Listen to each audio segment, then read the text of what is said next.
And note that, oh, okay, the JED is back. Disclosures. I'll be recusing myself to make the presentation on this item. I'm disclosing that I provided names of professionals qualified to do an assessment of the outbuilding for the project and also had conversations with the consultant. Any other disclosures?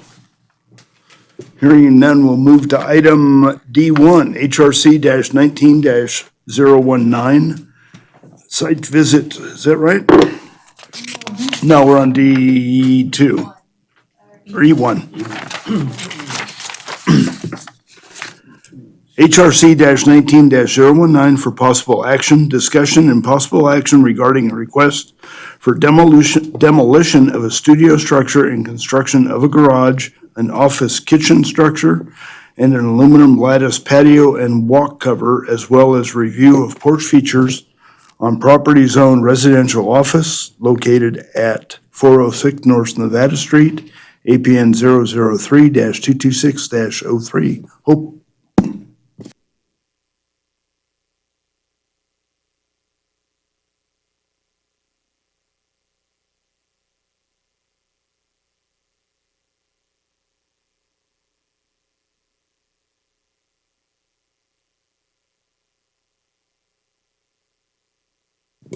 Okay, let me start up again. Everybody did just go on a site visit, but I do have on the screen the location of the property at the corner of Nevada Street, North Nevada and West Telegraph. The applicant is seeking to demolish an existing 322 square foot accessory building, which is, you can see it on the site, located sort of, it's on the north, just north of the wing of the home. And the applicant is proposing to salvage certain materials for reuse on site. The applicant is also seeking to construct a tandem garage, which I've put up the site plan, and you all have a plan set in your packet. An office studio building, a kitchen, an aluminum lattice patio, and walk cover. Also, the applicant has asked that the HRC, and this is agendized, review the porch that you had previously reviewed. What is not on the agenda, because it was not on the application, but it's in the plan set, is the removal of trees. The applicant did show you those trees on site, and that was not on the application, so I would ask the applicant after this to give us a standalone application on that. But if you want to discuss it, and if that's something the chair is comfortable with, we can handle it that way. The subject property is known as the Abe Curry House, and this commission has reviewed other applications at this property. I want to speak first to the demolition. And I did have a question whether we could do this as two separate motions, one on demolition and one on the other buildings, and I'm fine with that if that's how the commission would like to proceed. In terms of the demolition, the Municipal Code 1806-075 advises how to handle a request for demolition in the historic district. Section 1B states that the HRC shall approve a demolition if it finds that a cultural resource does not meet the National Register significance criteria. The National Register nomination on the west side for the West Side Historic District identifies the subject building as being a contributing building to the district. This nomination was prepared in 2011. The applicant has had an architectural resource assessment of the subject building prepared, and that's in your packet. The assessment finds that the building lacks integrity for its design, materials, workmanship, feeling, and association, and lacks a majority of the architectural integrity, and is a non-contributing resource. So the commission has one document from 2011, which was the nomination for the West Side Historic District, which identifies it as contributing. And we have this architectural resource assessment specific to this building that identifies it as a non-contributing resource. Provided the commission agrees with the conclusions of the report, the commission can find that the resource does not meet the National Register significance criteria, and it may approve the demolition. I did consult with SHPO's office regarding this because I wasn't certain how to advise the commission, given that I had two documents that had conflicting conclusions. SHPO's office advised that it's the role of the commission to interpret these documents, and both are in your packet, and you may reach your own conclusion. So I wanted to share that with you. I feel that the report that you have in your packet that was recently done is very professional, and I think it's sound, and I'm confident relying on it. In terms of the new construction, what the design guidelines for the district tell us in section 5.27 is when we consider new construction, we have to consider the scale and massing, the shape, the setbacks, the materials, windows and doors, details and other elements and floor elevations. What I have here is the proposed, the front of the proposed garage, and again, these are all in your packet. The office studio and the kitchen buildings elevations, elevation of the existing garage with the trellis, and that's the porch, which we'll get to. So I want to talk about the new buildings. In terms of scale and massing, the guidelines advise us that we need to consider the size and height of new buildings to ensure they're consistent with surrounding buildings. The proposed new buildings are smaller than the existing building. We do have small buildings to the rear of the property where those apartments are, but you do have a large building right next door too. So I believe the scale is appropriate with the surrounding buildings. In terms of the shape, the guidelines tell us we should consider the roof type, the heights and design emphasis, whether it's a horizontal or a vertical emphasis, and it should be consistent and harmonious with other buildings in the district. In response, the buildings are fairly low in profile. They are accessory buildings, and to the extent there's visibility from the right-of-way, there is a horizontal emphasis. The roof material will be a standing seam roof, which is appropriate in the district, and staff finds that the proposed buildings will meet the requirements or the guidelines in terms of shape. In terms of setbacks, the guidelines tell us that the front and side setbacks should be the same as surrounding and conform with the municipal code. We should consider the relationship of a building to the front sidewalk, to fences, and to driveways, and we should avoid site alteration like grading. These buildings, there are no buildings closer to the sidewalk than the current home is, so that's not really a concern. Although the staff is concerned about the trellis proposed on the existing garage. The existing garage is very close to that front property or the side property line, and the trellis will create an even more of an encroachment. Also, the proposed garage violates the side setback. Now, the guidelines speak only about the front and the side setbacks. They don't talk about the rear setback. So I am recommending, based on the guidelines, that the garage meet the 10-foot side setback that's required. Note, if the garage was to be reduced to 400 square feet, that side setback could be reduced to 5 feet. In terms of materials, the guidelines advise that exterior sidelines should reflect the prevailing style of the neighborhood and blend in. The most visible building will be the studio office. It's utilizing a horizontal lap siding, which I can go to that building. And I find that that's consistent with siding that's found in the district. In terms of windows and doors, the guidelines advise that the rhythm and arrangement of windows and doors should reflect the style of the predominant patterns found in existing buildings in the district. Again, the office studio would be the most visible of all the buildings, and staff finds the fenestration of that building is consistent with buildings in the area. The guidelines speak about details in other elements, and they indicate that in designing new buildings, trim and architectural details should complement the existing buildings in the area. Staff would note that the application indicates an aluminum lattice covering the patio and the walk. The aluminum material would be inconsistent with materials in the district, and staff would recommend that wood be utilized to comply with the guidelines. The applicant is also proposing lattice above both garage doors and above the window of the office/studio. Staff finds this detail to be inconsistent with the district and recommends its elimination. In terms of new buildings, the guidelines also tell us we should consider floor elevations in the relationship of the building to the street. I don't find that any of these buildings that are proposed will have a first floor that needs to be analyzed in terms of its relationship to the street, given its location on the site. As I mentioned, and as is on the agenda, back in July 2018, the HRC approved HRC 18102, which included, among other things, the porch. You may recall at that meeting, the architect had made some changes from the podium. And the request was that those changes be made and put in writing and reviewed by the chair. Changes were put in writing, but they did not include the fact that a railing was to be included in the design.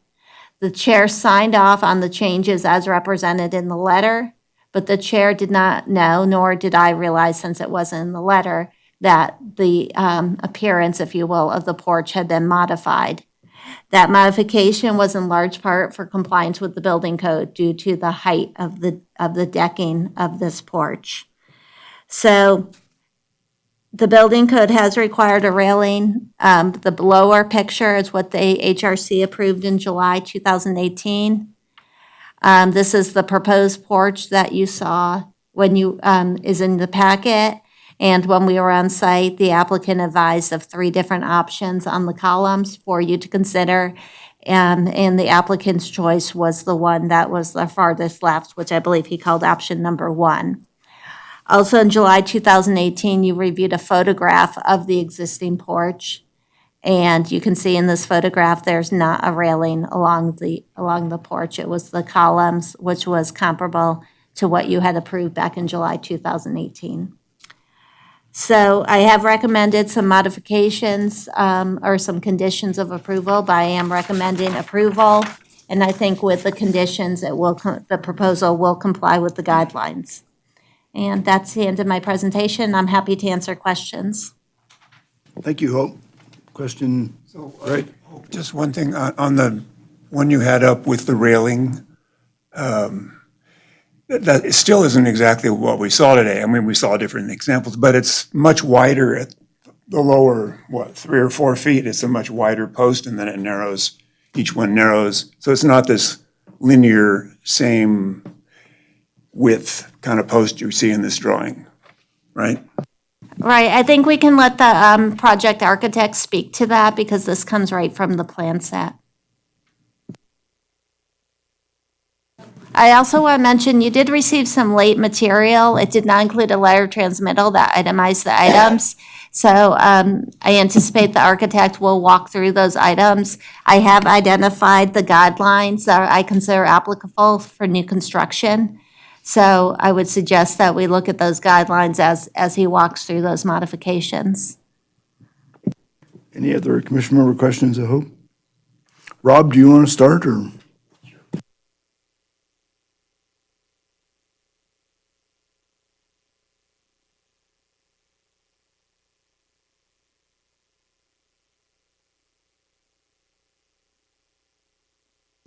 I'm Rob Darney, architect on this project, and these are my plans, so I answer the questions best I can.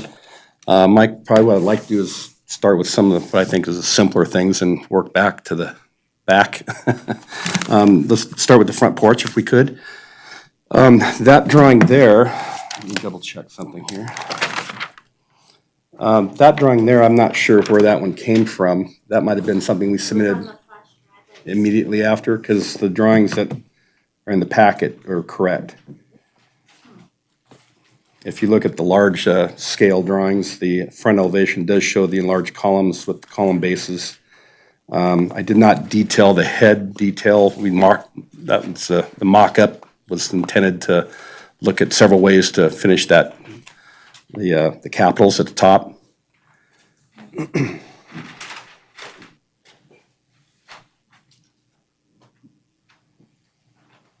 And I just wanted to clarify on the reason for the railing, the code, in talking with the building department, there's part of the on one end where it slopes, the railing is not going to be required. On the other end, it would. So we also talked to the insurance companies, and with the amount of public coming into this house to view it as a historic landmark and children that come through, we feel it's best to put a railing that meets the neighborhood criteria so that we don't have any oopsie-doos and fall-offs with people on that porch. So that's really the main reason for putting it at the railing on the balcony. Also note on the enlarged drawings, which doesn't show up on this drawing, is we're covering, if you notice while we're out there on the walkthrough, the base is open. You can still see underneath of it. And we're gonna, because of being able to clean that out, we have accesses at both ends, but we need to keep the air movement through there. It's an open deck. It's not a solid cover. So we're putting a lattice work across that front that will match and be painted with the trims of the front porch and the columns and the railings. And that does show up on the front elevation on sheet A2. So yeah, sheet A2 shows very, very close what the columns look like, what the newel posts with the lamps on each post at the front on both sides of both sets of stairs.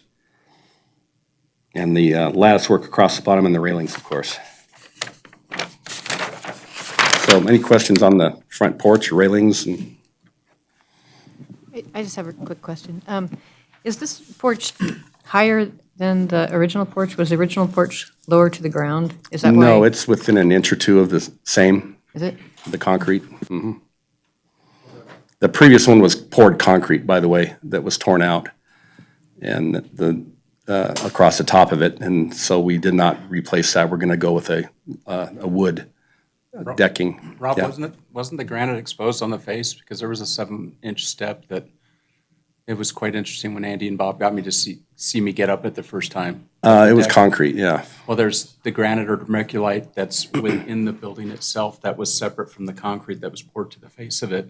There was still a 7 or 8-inch step going Right. up there, so that the porch is higher than the poured You are concrete correct. was. You are correct then. Yeah, we did make up, there was a trip and fall at the front door. I think it was only about a 5-inch step, which was an oddball because there was a granite slab as a stoop that was installed there, and it made for an odd step that we had to correct. And that. Also, what that porch covered when they poured the original porch that we tore out, they had a 2-inch furring around the base of the rock that was a plaster material that that we came up to in line with that. So from the side, all those lines line up. Just like they did around the back and everything, where you had a little bit of sandstone sticking. out. Right, It's kind of correct. cap- Do we have a detail of the 3 different post treatments? No, but we can, probably best thing to do now would be do it in photographs, full-length photographs or something like that we could show.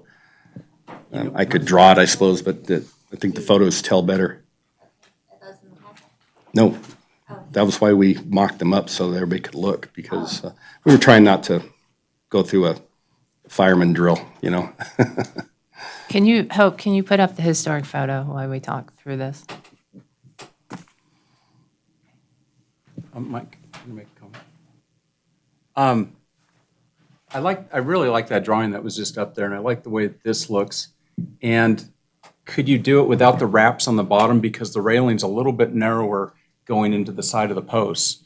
And, you know, I don't want to say don't put railing up there because it's a necessary evil. I had to do the same thing and make it taller because of the 30-inch rule or whatever it was. But without those wraps, I don't think it would look as massive, and it would look more similar to this. Hope can I pass this around it? It was just taken on site. Want me to do it?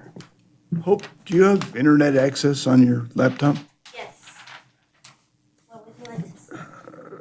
I can do it. I might be able to send you photos from the field trip. We have a photo being passed around. To answer your question, Jed, the posts were added, we had a base around the bottom of the post to play with the rails. And it was only because there was some others around the neighborhood that were similar to that. that we just kind of picked that and went with it to mock it up to see how that would look. I prefer that rather than having the post go straight down to the floor with a railing attached to it. Well, there's other examples in the district where you have a 2x6 virtually around the base of the post. I live in one of those places, but there's other ones in here didn't have, I know it didn't have a rail, obviously, but they didn't have anything, the buildup so grandiose, so it almost looks like there's another 5 inches of circumference around the post, the way those things are so massive. And I'd rather see it, slimmer like this if we could get to some way about that. The bases just look huge. And for them to be this wide and the railings this wide, there's got to be some wiggle room or something. Well, the problem that I'm dealing with is that I could draw 8 posts and 4 of you would pick one and 2 would pick another and the third would pick a fourth. And so it's kind of a consensus of what's acceptable, I think, is what we're looking for. Why don't we kind of try to replicate that? Yeah, I mean, that would be fine. Our posts are a little wider because they're structural posts now. So that they're not going to be that thin, no matter what we do, if we wrap them. Your posts are probably pretty similar to that, and those were probably hollow at the time where they used 2x6s and did some kind of detail to it. But I mean, your posts aren't very much bigger than that, if Just much. the difference between using a 4x4 and a 6x6 is the difference. And like I said, it was just a call on my part that when you add the horizontal railing, that I put a thicker base on them instead of letting the post go all the way to the floor by itself, which is fairly rare if in posts of this type in this area, to have them go from top to bottom without some sort of a stepped effect of some sort. Actually, the posts that we have on there now are somewhat mimicked on the posts that occur at Bowers Mansion. We went out there and looked at that whole porch and their beadboard and the railing on that, and we kind of mimicked that railing a little bit. Well, in Bowers Mansion, I would guess is larger per square foot than this is, so, and it was probably over 4,000 square feet to be called a mansion. But these posts to me look like they're 5.5 or 6 inch. I mean, you're not that far off. It's just the bottom detail is 12 by 12 or 14 by 14. I mean, it's Sure. pretty massive. My comment on posts is similar, so not to repeat it, but one thing we're trying to do is somehow keep a sense of what it used to look like as well. I mean, we need a railing of some sort because some guy with a drink in his hand is going to step backwards and trash his noggin. I understand, but you don't necessarily have to widen it very much. And if you look at my little back porch I put on, with the teeny little back porch, it's 6x6 all the way down with very similar rail, sort of simple rail thing with a square vertical pieces and so on. But a very small example. But I mean, it looks nice. I don't know. This is structural, the little issues versus what little thing I tacked on my porch in the back. But nonetheless, you're trying to hold some sort of sense of what it used to look like. So something that's a little more close to that linear look coming all the way down, or maybe stepped out just a smidge instead of, I agree, it looks like a mansion porch or something. And it is a lovely building, but I don't know why it has to be quite so wide and dramatic. I think what you're saying is that it's reading a lot heavier than the historic. It's more of a lighter porch, and now with the bump out, it reads heavier. With the addition of the rails, it's going to read heavy anyhow, unfortunately, unless we space them apart. But for me, we said a reconstruction, and so we have the railing, the bump out, the stairs, the elevation change, and the additional steps. That's what I'm seeing per what we agreed to. So anyhow, that's just, I'm just trying to get And there's, at of what course, you're there's little saying. details that we can't mimic because we don't have a clear enough photo to figure out exactly what is that. The heads, the capitals on these columns, they're pretty vague on there, so we're making something to scale similar. Same thing with the lattice surround across the bottom. We can't tell what's on the bottom of that from any of the photographs that we have. The photographs don't show a base like we're Correct. seeing right now, so Yeah. it's. And like I said, the only reason that Yeah, there is I mean, the because of top railing. capitals Yeah. are, we've got three choices. They're probably close to the original. It's the base that's adding some weight and is kind of outside of what we had discussed. The railing has to be a choice, because it's not required. No, I just kind of went over that. I want to make, okay, It's so. more about insurance and the fact that you're going to have more, there is public going through this, and you're going to have children and selfies. Is it going to be, This is much smaller than Grand Canyon, but they'll still is it going do to be for like public use at times? it. She has tours. It's on the tour, on the, I think it's on the blue line. So yeah, there's regular people in there, groups, different meeting groups, historical maybe the- groups. For insurance purposes, it should be the 42-inch height and not the 36-inch height, residential versus a commercial application. Well, you could do that, but we're not tied to that. See, that's. You're not even tied go- to the you go 36. You know, You go don't have to have any 42 and railings you on this block building. views, you can't see over it when you're sitting on the porch and things like that, so. Okay, I was under the impression that this was a code issue with the railing. No, It's that's not. not 30 inches. Anything over 30 inches mandates a railing. This is not 30 inches. No. So a railing is not required. It has to be a personal choice. It's a completely it's a safety issue, and they did converse with the insurance agent that it would be if somebody tripped and fell off, it could be an issue. And with the amount, and this is not a normal home. This is a historic landmark. It's going to have tours go through it. There are going to be other people other than the resident on site that we don't know if they have insurance. So. Looking at these pictures, Ron, if you could take that post, you can see where Bob's hand is. If you continue that detail all the way down, I think you've widened the post enough to accommodate that rail without having the big bases.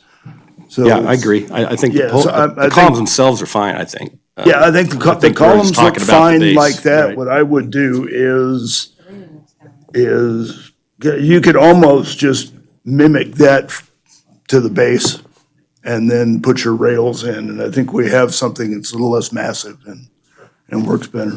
So, and Rob, what I was talking about, from the top of Bob's hand up, that wrap looks good.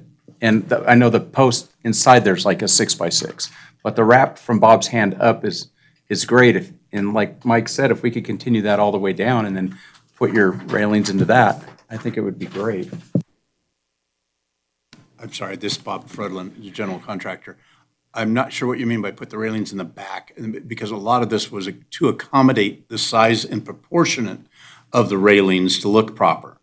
If we try to dead in the railings into the existing porch that you see on the upper part, you're only going to have about a 1/4 inch reveal around those, and it's going to start looking very spindly if we reduce all of that. And that's what we're trying to stay away from. Well, But what do you mean by behind?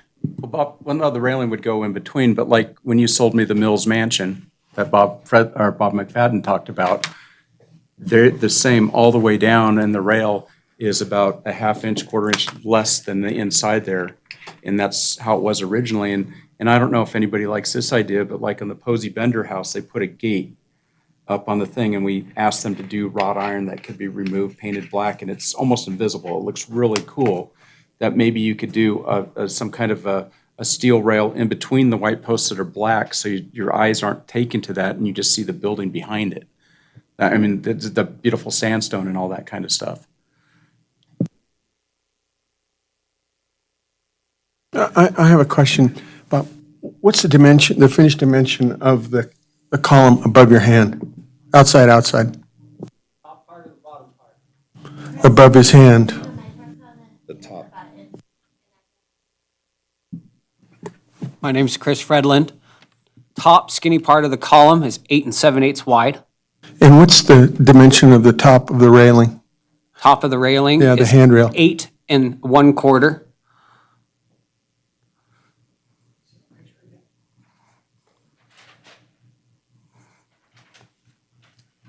What are the size of the balusters? Balusters are 1.5 inches. So this piece right here is 8 inches at the top? Wide, yes. What's the bottom dimension, the bottom rail? Bottom rail is two 2x4s sandwiching the 1.5 balusters. So Okay, totaling, 4.5 inches, basically. So if you have 4.5 inches, what would you say that top dimension was? 8.25 by 8.25? well, it's only 8.25 wide. The height of it's 2.5 inches. No, I'm talking about the column itself. Column itself is 8 7/8. So 9 inches. So if you just change that top, we're not going to be in that 1/4 inch that Bob's worried about. We could make that the same, it could be a skinnier top. Could be. So that gets rid of that proportion issue that he was talking about. Right there, Don, you can see that, right? Is that your head, Jed? Can't see it. Head's too big. So I just want to be clear, one of the issues we have here is that this is an element that was added that was not approved by the commission. In the submission we had, we didn't have these railings. Now we have a element that's being constructed, and Please take note that only one segment has been installed, and that was for review. So we weren't trying to dodge anything. We're mocking it up for your review. Yeah, but Rob, all the columns are done. That's not a mock-up, they're all done. No, the bases are all done. Yeah, exactly. Yeah. It is what it is.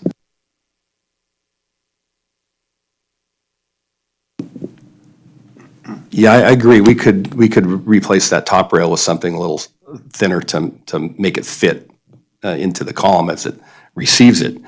I would hesitate to want to change that to a wrought iron type thing. I think that would be too thin and too small scale, especially if you go back to the historical picture that you had of the original front of the building.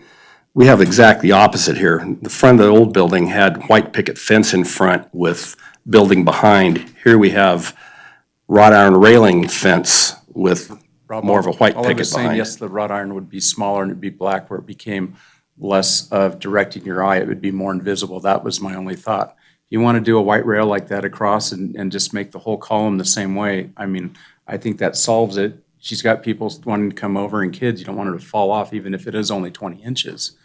You know, that was just another idea to make it somewhat invisible, like on the Posey Bender house when we did that one.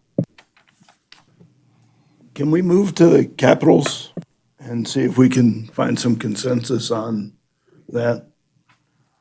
So that's two and three that Hope is showing. And I think the first slide is one.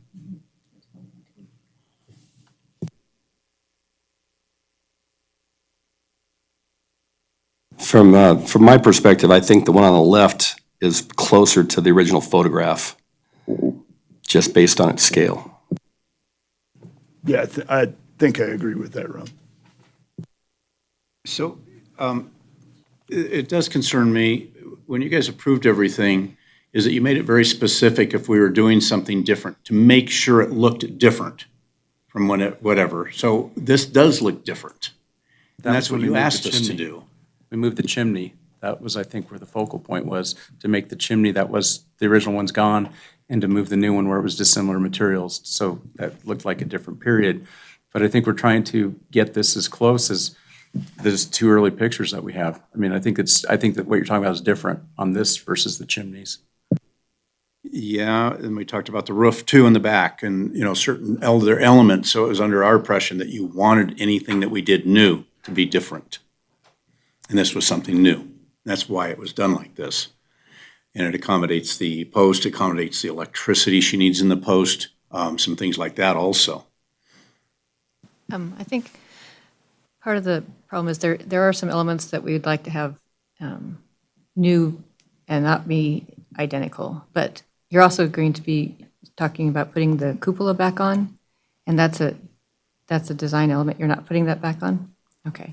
Not at this time. Okay, not this time. But anyway, the porch is a pretty major element of that building. So trying to reconstruct that, I thought that was what your plan was, to take it back to its original, as much as we can, its original design elements. And so that's what we were thinking of, I think, in this group. I mean, some of the new windows on the interior that nobody's going to see, are, that's easy for us to say, okay, go do whatever you want. But for the primary facade that you're bringing people up and saying this is a historic building, and you're going to be taking photos and advertising this is like the real deal, and it's not.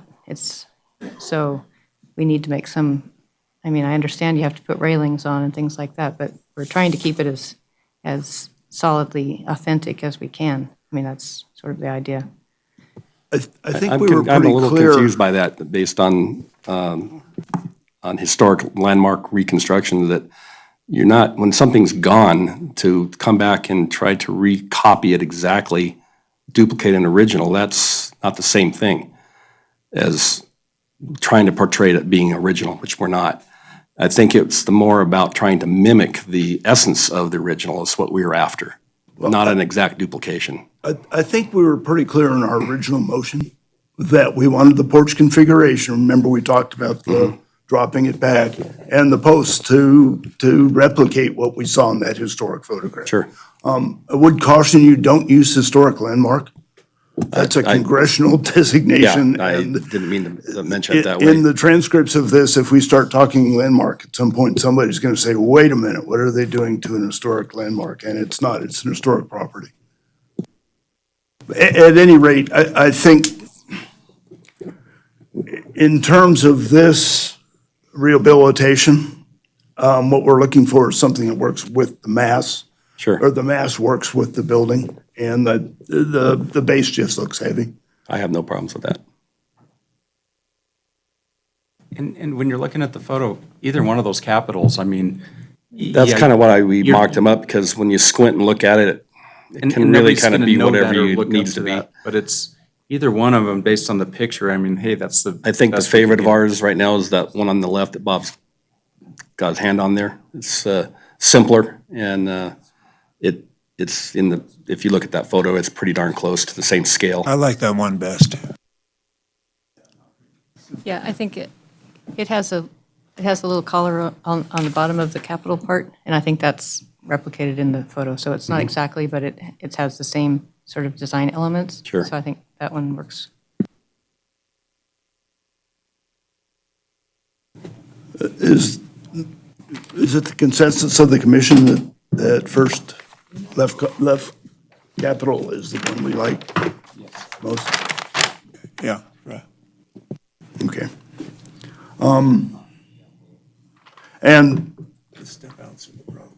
yeah, so the applicant's okay with changing the base to conform with the existing upper part of the post?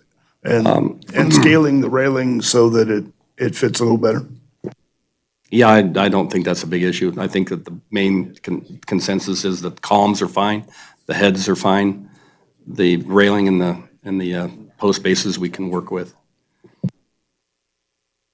What we'll do is we'll mock up another one and have you come take a peek just to double, to verify.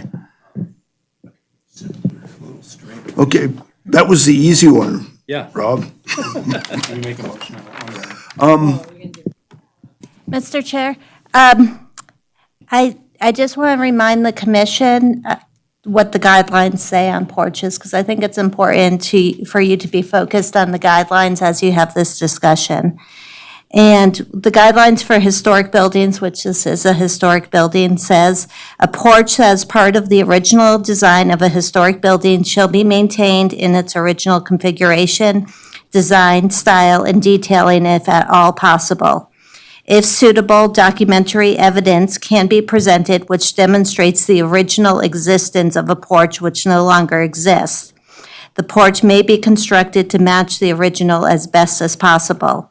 If a porch cannot be demonstrated to have originally existed on a building, a porch may be added with the condition that the configuration, design, style, and detailing are suitable and compatible with the architectural style of the building and does not adversely impact the historic integrity of the building. Any new additions to the building shall be performed in such a manner that if removed from in the future, the original building will not be adversely affected. This is why with this guideline, we had those photos because it was known that there was a porch there. And in the commission making its decision, July 2018, you were referring to this guideline. For example, you wanted the 6 bays, I believe, because you wanted they were putting back the original porch. So and listening to this discussion, I just wanted to remind you of the guidelines. Thank you. Okay, let's, the first item in the motion, when we may, I'd rather do the motion all as one. For the porch? Well, does it matter who, can we do a motion for the porch and move on? If, I'll entertain a motion for the porch. Mr. Chair. Ben Johnson, Deputy District Attorney for the record. I would just ask before you take any motions that you call for public comment. Thanks, Ben. Is there any more discussion regarding, okay, go ahead. So are we going to speak to the additional stairs? The lattice? Is anyone concerned with the lattice? I mean, these were the things that we didn't approve last time. And then we talked about the elevation change. And then the lights. Do we have a mock-up of the light on the post that we can look at? They're on the drawings in the full set. Yeah. But Do we you can have turn in a spec We sheet? can turn in a light cut sheet, Okay, yeah. okay.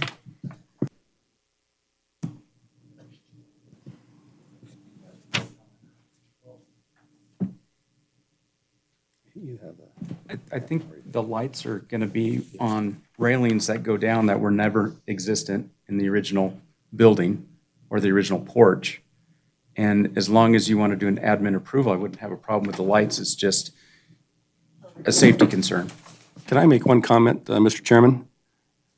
We're commenting on a railing that never existed. We don't have proof of that. We don't have one photograph that just happens to not show a railing. I want to make that differentiation between that.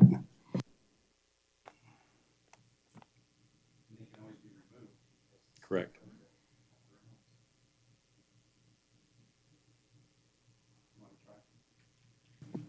Yeah, is there any other commission member comment?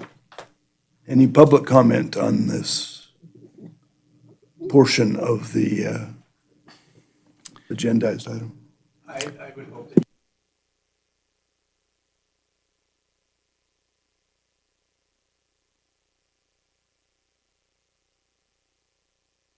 Green, there you go. How's that?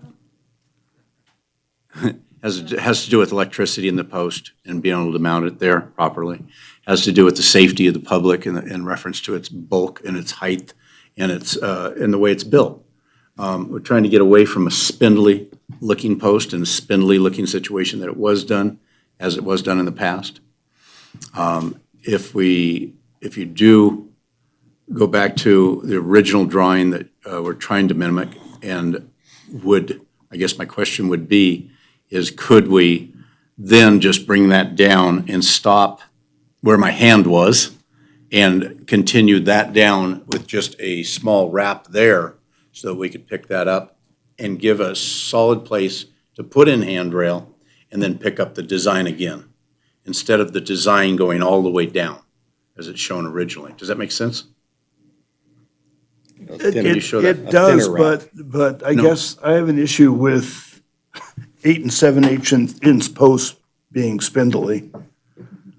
And I think Don's point about reducing the handrail by a Right. quarter inch or a half an inch is going to give So you that's just that my mounting opinion in area. reference to the spindly, but we do go all the way down. And could you bring that one photo back up, Hope, with my hand on it? Okay. And what I'm getting at is here we've got the top. Yeah, I could point it out on that. We've got the top already there.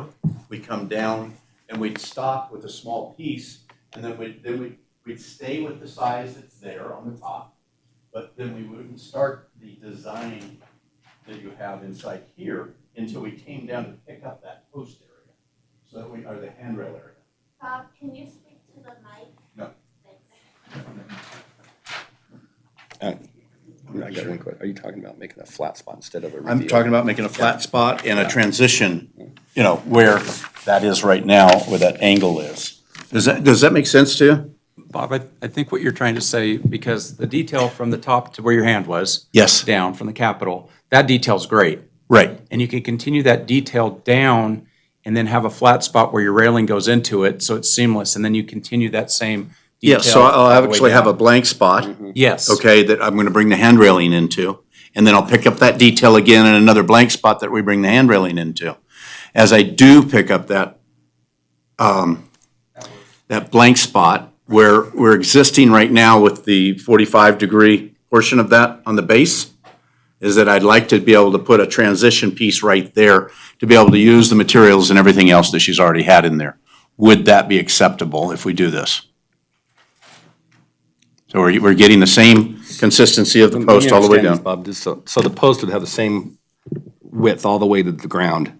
The difference would be is that the reveal, in other words, there's a picture frame detail on that post, that would stop at the rail so that the railing could be received.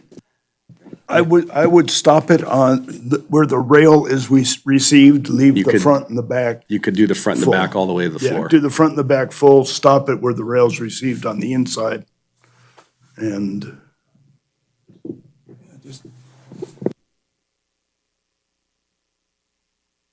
Yeah. There's a wrap at the bottom as well, right? Yes, there's the wrap, and I believe it mimics that pretty close. I don't think that's, yeah, if the wrap is close to the wrap on so the, we'll put the wrap back that's there now, just on the skinnier, yeah. So I think I'm looking for a little bit of a wrap above that handrail, where this is right now, where the slanted portion is now. And I'll be very honest with you, I'm trying to save what we've already done. Yeah, I think you're talking about like a little collar, Yes, yeah. yeah. I'm okay with that. You've got to have it where, what you're saying, Bob, is color where the handrail comes in, where the base comes in, or the base of the railing comes in. Another collar here. Yeah, I'm gonna go back there, and then a collar down here. yeah, I don't know if I'd, Small, just to get a transition, go ahead and pick everything up. A smaller collar. A very much smaller, just like this, so that we can leave the existing material, pick up the other material, blend it all in all the way down. okay, so we've got smaller collars where the handrail and the footrail come in to the, Yeah, Chris, go ahead. So ultimately, I'm trying to save the top part of the column. I got a lot of money spent in this porch. I understand completely if I got to pull them all off, but I really want to try to save the top section of these columns. In order to do that, I can't tear these columns apart the way I built them. I can remove the bottom base completely and build a like lower section to mimic the upper, and then just a small detail to pick up a collar around the seam, so that way I don't have to purchase. why don't we do this? Color at the top of the handrail, finish your picture frame with a, maybe 6-7 inch base color at the bottom of the deck that comes up to the Little the skirt bottom rail. across the bottom Yeah, that sits on the Skirt at deck. the bottom, it can be heavier than the Capitol on the top. Okay, And that way, all you have to do is reframe that center portion, okay. okay? And Mike, I can turn in a revised drawing of that for verified approval. Can I just be clear on that that's able to go all the way around the front and the back? And so that that you understand that we're gonna lose that detail that comes all the way through on the front and the back. We're gonna break it with. We're gonna break it. With a wrap and then. And it'll be base. very small. Yeah. Okay. Just to hide the seam. I just want to be able to hide that seam because there's no way I'm going to be able to make it last another 150 years. We won't be here. We won't be here, no, but we want to make sure we can give it longevity in order for me to secure things properly. So it can be small out of the period, So I've got a the small, method of camouflage. And you 3/4 can, and Rob can supply a drawing that shows this minimalist type little bead detail that'd be around there. I'll use what I've done on the beadboard ceiling is very small, 3/4 by 1 inch. with a router detail to match the picture frame. So everything will be the same. It won't look like we changed anything.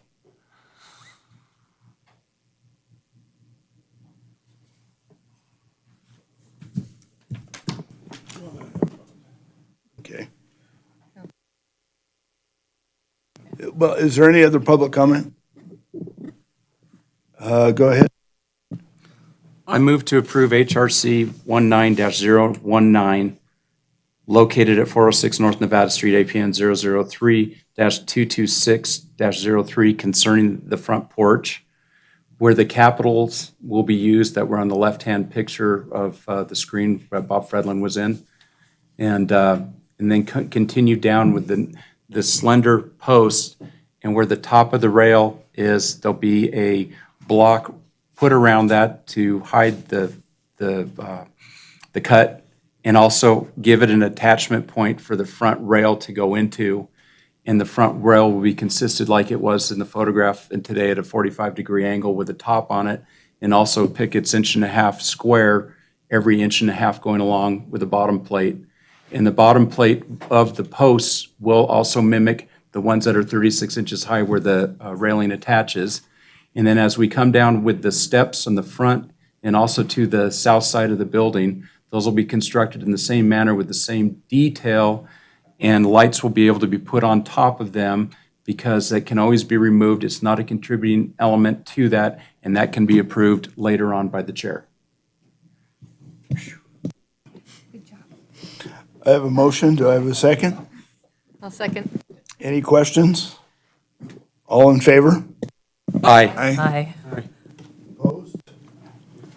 Motion carries. So Rob, if you can get me, actually, if you want to put the lights in that same thing, we can look at those and do that administratively from here out. Okay. Should we move to, do you want to move to the trees real quick, or do you want to? Yes. Okay. That are gone? Let's move to do we have the site plan? Hope, can you put up the site plan?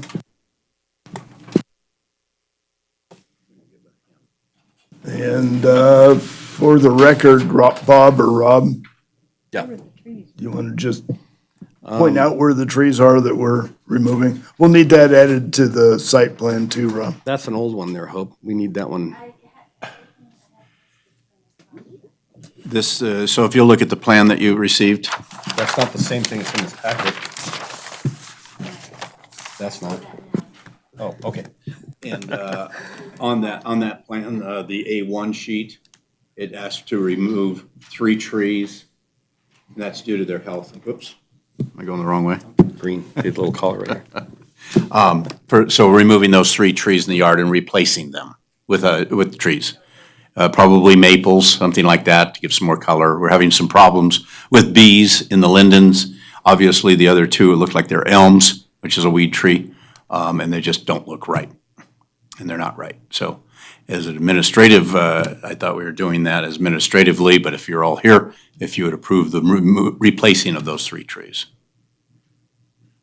What are you going to replace them with? Probably a maple. The 3 trees are within the wrought iron area to Correct. the south. Wait a minute. Hold on.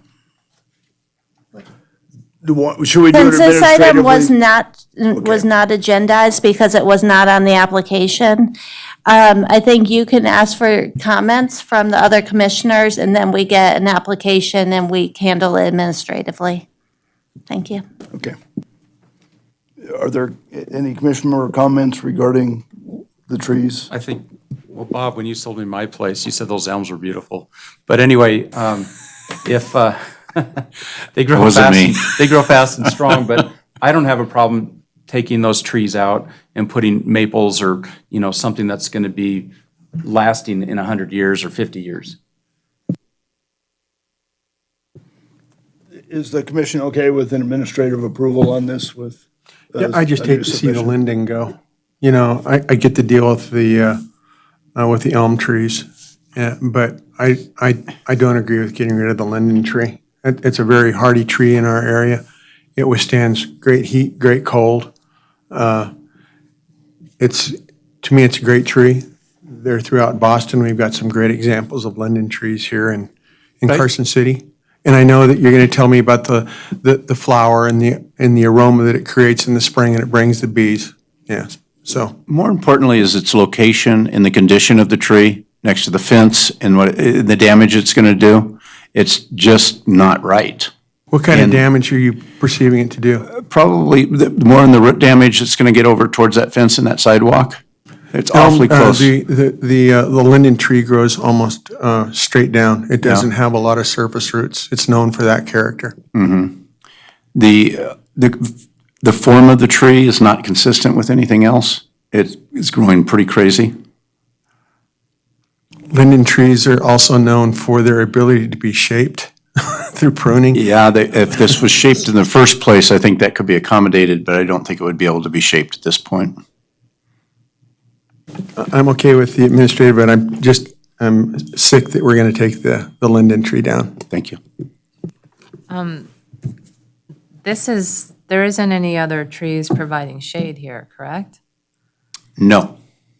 The maples will, Eventually. yes.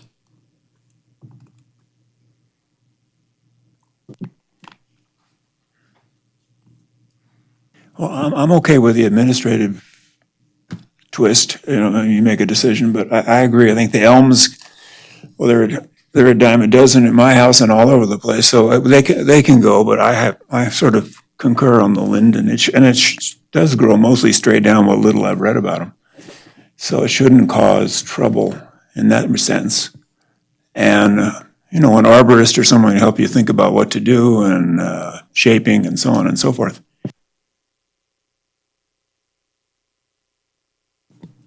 You guys are putting a lot on me. Mike, my favorite tree is the linden ever since I was a little boy.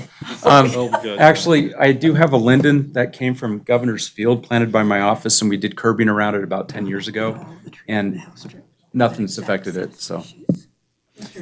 But you've replaced them with, right? What you've replaced them with. Ben Johnson, Deputy District Attorney for the record.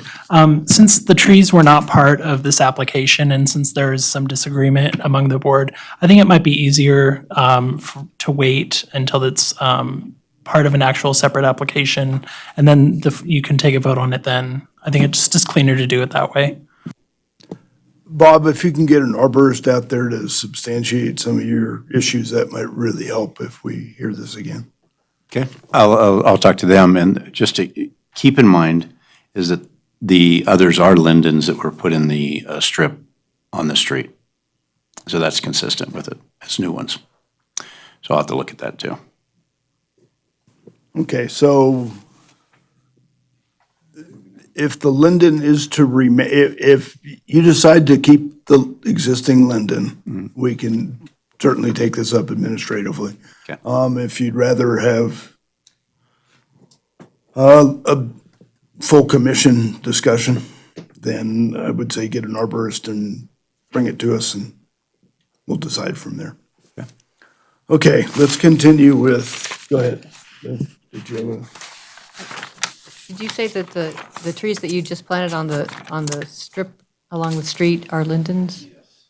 So the one that you're removing is inside the fence, but you just replaced them with lindens outside the fence? Yes. So this may be sort of a moot point? It could be, yes. Okay, just to clarify for the record. any public comment on that? Or I guess not, never mind. Let's go to the garage and office kitchen structure. Mike, probably ought to start talking about the outbuilding, because without that being gone, none of the rest of it's possible. Okay, so we'll just start with the demolition of the outbuilding. Okay. So, so that was it in a nutshell right there, that one sentence. If we don't move or demo that building, none of the rest of anything she could do on the site. And that's really the problem with that studio. It's why in the world would you put it there? Is kind of the big problem. You have no yard, it kills the entire backyard. now that she's cleaned that entire yard up, you can see pretty clear that all the other yards look directly into that yard. There's no, in one on the west side, there's not even that fence. And they've all made their little courtyards and have their buildings up against property lines. And she would like to camouflage those, I guess is a good way to say it, and not look at a big blank white wall and not see the roof drain from the neighbor's storage unit. So that's why we are pushing to do this. Obviously, you can't move that. It's landlocked. There's a helicopter maybe would be the only effort to probably do something. It's also in poor shape. It's been hacked and cut and gouged. All the windows replaced except for the three that we have, are going to save. And the door in the back is also going to be repurposed. We'll repurpose all the materials that we can. Most of the siding that's salvageable we'll reuse on the kitchen. A lot of the cut stone that's left over looks like scrap from the original house. We'll either use in yard planters or curbing. We've even talked about possibly putting it in the exposed base of the concrete foundation of the kitchen. So multiple ways we can repurpose the rock. The roofing, that's corrugated, that'll get reused, but probably not on this project, but it will be saved. Okay, let's discuss the demolition. One thing to really focus on here is that we have a National Register listing for the district that has that building as contributing. I think the architectural resource assessment outlines why that may have been. Can I ask a question there, Mike? Mr. Chairman of Hope? When you mentioned the fact you have two conflicting statements on that, where did the first statement come from? Is that just an application, or is that an actual something came of it? It was in the nomination documents in the West Side District is on the National Register. So I can't remember if I spoke to Mike, but I can't remember if I've told the commission. I actually wasn't certain how to handle this with two conflicting documents, and I consulted with SHPO. Oh, I did tell you this, but SHPO advised that was for the commission to make the interpretation. I just wanted to. So the original nomination for the Abe Curry House, it does not address that outbuilding. The 2011 National Historic District nomination and listing considers that a contributing element to the district. In that evaluation, it was pretty much a windshield survey. The outbuildings were considered historic, and there wasn't much attention paid to the National Register significance criteria. Since it looked old and it was on the property, I think it was considered contributing.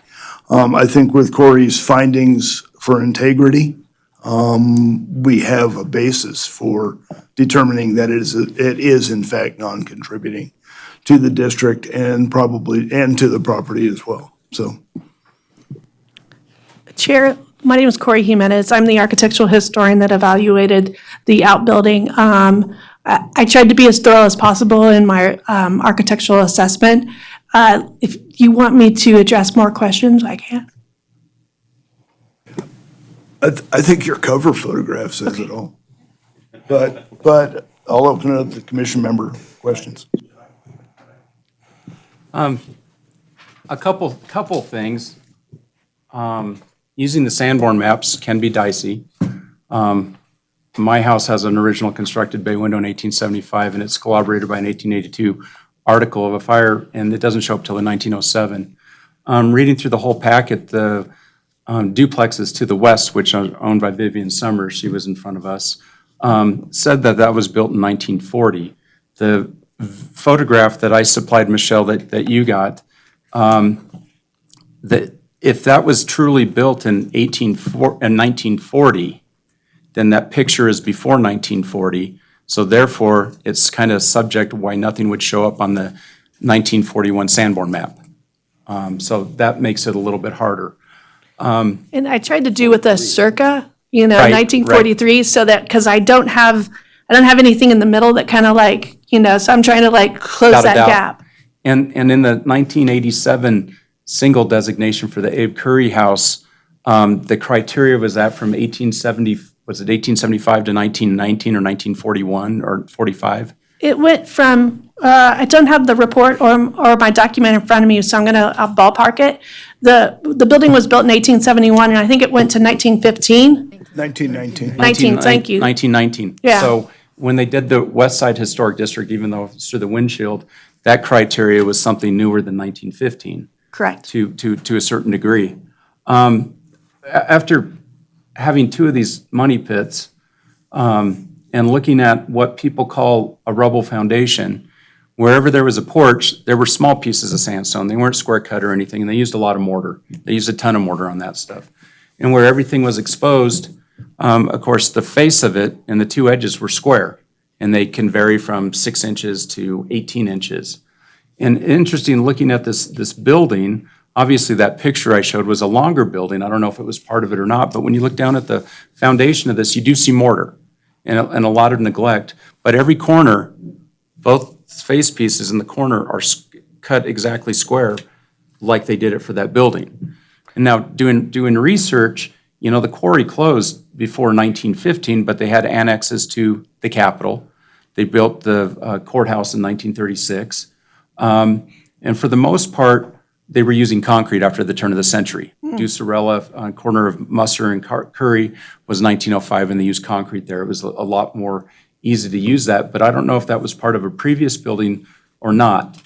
And when I look at it, this little voice in my head that of Art Hannafin comes to mind.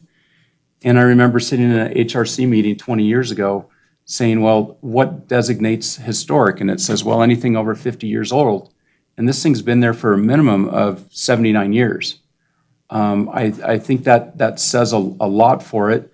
After pulling the siding off my house, 1,500 pounds of aluminum, you found where there were doors that were covered up in time. And you can see in that building that they took out the door and put the double French door in.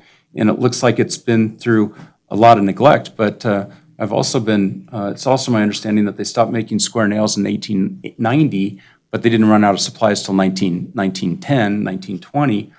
But there was an addition on my house that was in 1884, and there's a combination of round and square nails in it. So that's typically a mystery. There's no cutoff date or anything.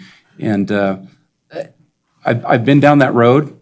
I'm having a brick mason come and repoint the back of my foundation this week with the right stuff, not the purple haze that they used in the 60s or whatever. But I think that you could take that building and do some pretty cool things with it. And not being that there's a double wall in the back and that the door to the north is closed off, who knows what you're going to find under there. But as well as Michelle knows that a lot of the archaeological stuff that goes through this is when you're taking things down and peeling the onion back.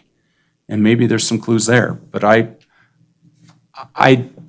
think that it's contributing to the historic fabric of our West Side Historic District. And it's not a contributing factor to Dave Curry, because obviously he was dead 100 years before that. But I really think that this adds to that home. And I would like to see it saved. And, when I've purchased properties, I've looked at how to rehab and how to fix and how to bring back to the originality. So I'm not in favor of demolition. I have a couple questions. I just want some clarification. This is not a contributing structure. This is considered, right now, this is a contributing structure to the historic district, National Register Historic So District. what happened was in 2011, when they wrote the National Register nomination for the West Side Historic District, they basically did a windshield survey and basically called this building out as late 19th century or early 20th century. 1920 is, they also even pulled out as the building was built in. And that's where I don't feel that the building dates to the 1920s. I definitely didn't see that it was turn of the century, late 19th century, because I didn't see any square nails. There were round nails. That doesn't mean anything.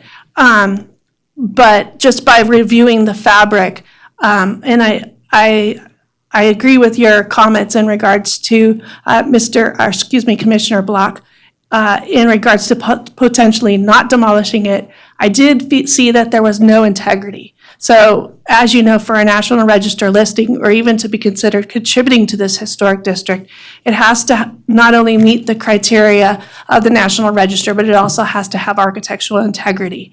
And I thought that it had been altered too many times to fall within the argument that it has integrity. So that's kind of what I went through, and that's one of the reasons why I cited it as non-contributing. So windshield, and it's in the backyard. So somebody sense. we'll just count this as contributing. The windows and the detailings above the windows don't match. There's neither symmetry or they're not even close. I can tell from the vent on the end that's probably been added. I'm looking at the porch that's sitting on concrete piers. I don't have a problem with this building coming down. I think I disagree with your age assessment, Corey. There's knob and tube electrical things in there still. But you're absolutely right. The integrity is gone. I mean, that front facade shows that there's almost nothing left of. This was probably a turn of the century building, in my opinion. But it's been altered so much that I don't see how it can retain its contributing association to the district. Here's one of my concerns, because I have a shed in my backyard, it's contributing, but it's got a solid core door and it's got a sliding window from the 60s, so that front of it's just gone. And I don't think it's contributing, but it did for the West Side Historic District, and maybe that was typical of buildings at the time. But how many steel sheds? I mean, you've got one at Rob McFadden's house that they say is contributing. Same thing as my shed, except it's all intact. When we go through all this stuff, you can see where there was a door. You take that porch off with the pilings, because obviously after Steve Wassner sold the building, that was added. But you can still buy the siding brand new. I got a bunch from Meeks. It's on a sandstone foundation. It's been there for a while. You know, it's been there almost 80 years. And to say that, it's like a tin shed, how does that affect? But there's a lot of buildings in the district are we setting precedents? I don't like the shed, so I'm going to have somebody take a look at it and try to determine when it was built. It's in that, in that 1940 picture that I showed you. But I'm just concerned that my neighbors are mad at me because I won't tear it down because it's an ugly tin shed, but now it's listed as a contributing element. And I'm going to do my best to save it, regardless of how chopped up it's been and what's been removed and anything else. Well, Jed, you have to deal with your shed, and we have to deal with this one. And when I look at this, there's no integrity. I can't say no to this. Give it to somebody. Let them go put it in the middle of Mills Park. I don't care. Can I add one statement on this? From my perspective, being an architect, I'm looking at the Curry Mansion, the Curry House, and its historic presence in the district. The studio building was plopped there. No rhyme, no reason, and to me, it's a deficiency of the overall property that is the Abe Curry Mansion. It kills the backyard, it makes it unusable. To me, it does the negative for the contributing in the district in that regard. It's hard to take down a building and then you're going to build 3 others. So did you explore adaptively? In fact, of its placement, it's put in an awkward position where you can't do anything with the yard. Right, no, I understand about the placement, but I'm just speaking to what Jed's saying. Did you consider adaptive reuse, moving it? Yes, absolutely. We did look at it, and structurally, it's probably not going to make it. That's why the integrity became the issue of, can we move this without destroying it? And after looking at the exterior walls and how it was braced with double walls on the interior, the roof had to be rebraced with all new lumber. Like there were, earlier was discussed, there's almost nothing left of the integrity of the original structure to be moved. It would come apart to the point of, I don't know if it would get put back together decently to look good and be the same as what it might have been. That's why we really opted for, let's reuse everything in what we're doing. I just, well, the experiences I've just had, I mean, it's my downstairs portion, there was no bracing in there. And when you stood up in the attic space, the ceiling did move, and it wasn't built up to code, and it wasn't built very well, but it was there for 117 years. It's just hard until you get into it. Did you cut any holes in the floor and look at the structure underneath? There was no, holes through the foundation and everything else. That was a proper sandstone foundation. I'm sure it wasn't cheap at the time. Jed, it's not a proper foundation. It's a post and pier foundation, and half the rock that you see around there is just scooted in there to cover the gaps between the post and piers. Well, the post and piers appears on that deck. How do you know it's post and pier underneath it? Because we were able to get underneath and pull those rocks out around the perimeter, and you can see and there the was evidence 8-inch crawl space And there's evidence of mortar and everything else on there, so. on the corners. Yeah. Oh, don't get me wrong. They put time in putting down a foundation to put this onto, but they used scrap pieces of facing material from the original house. They didn't custom cut something for this house, for this building. Okay, I mean, that's just, I don't see where they would have sandstone laying around from 1871. And they were It could have cut came from pieces, so- another building. Well, yeah, it's, That's my theory is it's that, pre-cut sandstone pieces. But at the same time, there's square cuts in a lot of it that, they tore down the building behind Capitol Jewelers. Only the faces were, there wasn't a whole lot of square, but there's detail there. And so, anyway, I'll be done. My take on this, if you look at the 1936 to 43 photo, that building was cut in half. It's on page 11. That building was cut in half, and part of it was moved to where the garage on the south elevation is. And We this went thing through was that. scooted over. Michelle and I have been through that. No, and number of Corey and I went properties. through that I too. couldn't find any cut lines, but then, that's a question. Yeah, it's hard to, you had to start taking stuff apart to Right. see where they might have cut it, but just looking at that photograph and seeing that building that's there in 36 or to 43, my guess is that building was constructed sometime in the 1920s. Sometime after 1943, they decided to cut it, move it, make a garage out of half of it. So, and looking at what's left, I agree with Don. There is no integrity left. It's somewhat of a mitigating factor that the plans are to save the garage, and if it's part of that building, we've saved some of that historic fabric.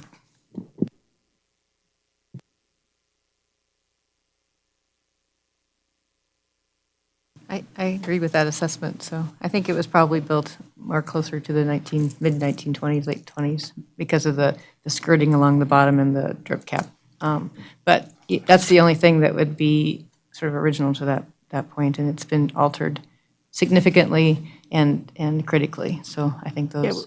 We discussed possibly that it was older than 1940, and I was just going by what I did know, which was what the Sanborns were telling me, and the aerial photo was great. The other thing that was questionable was that when you looked at the aerial photo, it seemed to give you a different type of shadow in regards to that was cast, so it kind of looked like it was taller than the actual house roof pitch. So that's why I moved the date to circa 1943. And you also looked at the assessor records? The assessor records? No, I didn't. Hope didn't give them to me, sorry. In a lot of that thick packet from the West Side Historic District, they Yeah. said they did illustrate that they did look through assessor's records and all that stuff. And chances are, if they moved the building and cut it in half before they built those two duplexes, there probably wouldn't have been a great deal other than seeing taxes go down. If you saw a jump in taxes, then it would probably give you a Right. good indication of when it was added.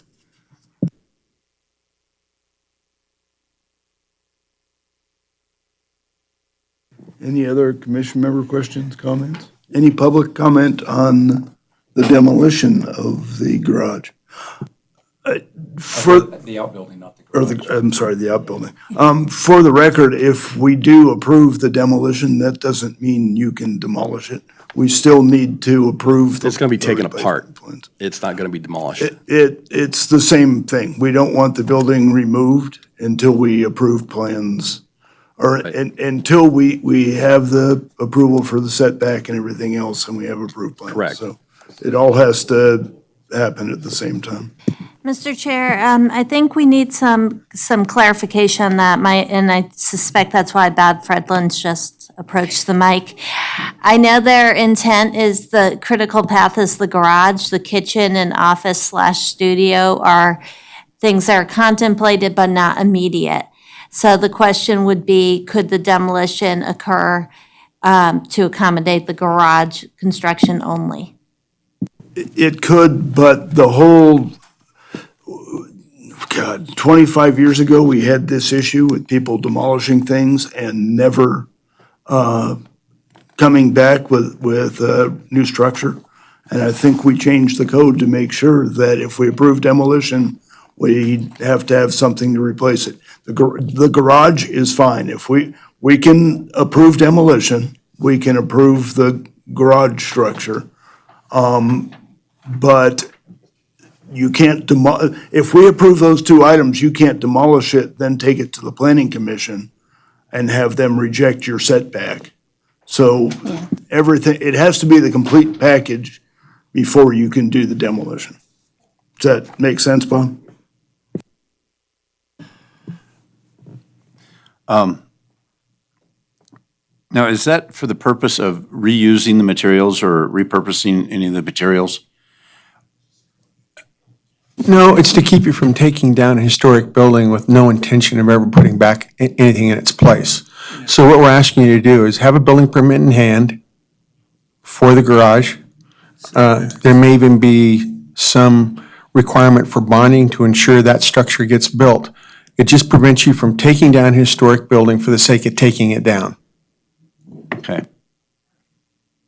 There's a lot of frivolous demolition in historic districts before where people would just go clear cut historic buildings. And so and then not building anything appropriate or not having any good plans for it.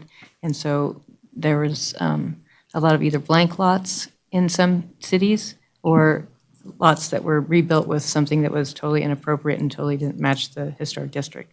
So that's why we always try to have a good plan in place to replace one of the buildings we're taking down. It's not. To be clear, the chair is correct. What the code says is we may not issue a permit for the demolition of a structure until the permits for what is being constructed are in place. So what I'm suggesting is that you articulate as part of the motion exactly what those permits, the new permits need to be. And the applicant can probably give guidance on what their intention is, their immediate intention versus a longer-term intention. Thank you. Can I ask one more question? Some of us think this building has no redeeming value and it could be demolished. If the applicant were to come in and say, I want to take that building down so I can create an outdoor space, would we have a problem with that? We wouldn't have a problem because their replacement is a suitable outdoor space. And we would approve. I just We wanted would, yeah, clarification. we would approve that. I think if you look at the recommended conditions of approval, number 8, the tandem garage shall meet the required setback. Pretty much says it all. If that meets the setback and we approve the demolition and the tandem garage, if it meets the setback, you're good to go and you can demolish. But isn't the setback subject to a zoning application? Yeah, So if they grant the zoning application for no setback, then that would be acceptable? yeah, if they accept the no setback, that's acceptable. If they reject it and you want to come back, like Don said, and remove it to landscape it or do something else, we could consider that separately and go. But I don't want to give the impression that us allowing the demolition without approving the replacement or without having permits in place to build the replacement is okay.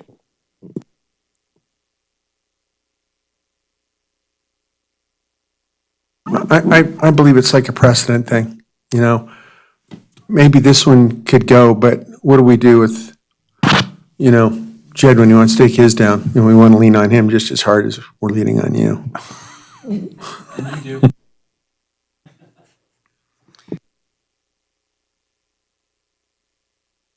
Due to setbacks and all the regulations that we're still going to have to go through, and if they do say no to our setbacks and what we asked for that building, then it would be an outdoor space.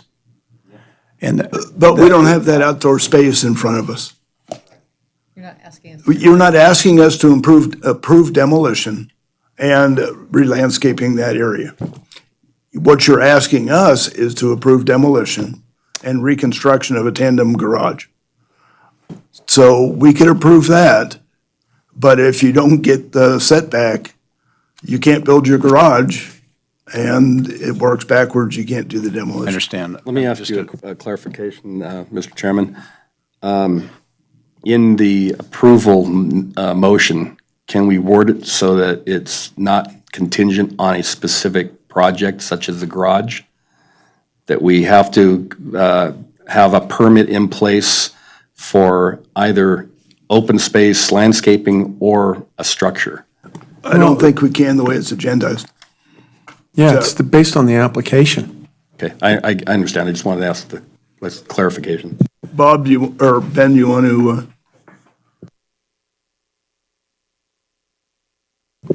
Ben Johnson, Deputy District Attorney for the record. Mr. Chair, I believe you're correct because it's not agendized that way and it's not part of the current application. I would say that approving an alternative that's not, hasn't been formally presented shouldn't be allowed. I would say this, though, if we approve demolition now, and the setback isn't approved, I can't see any reason why we wouldn't approve demolition and landscaping, so.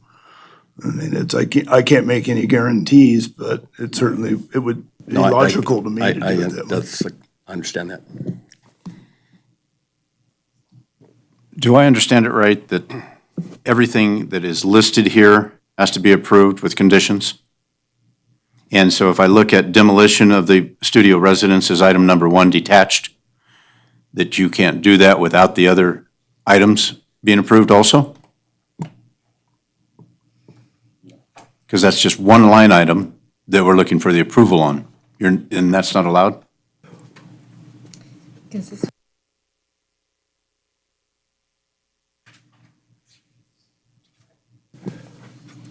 The, Improvement shall conform to city standards.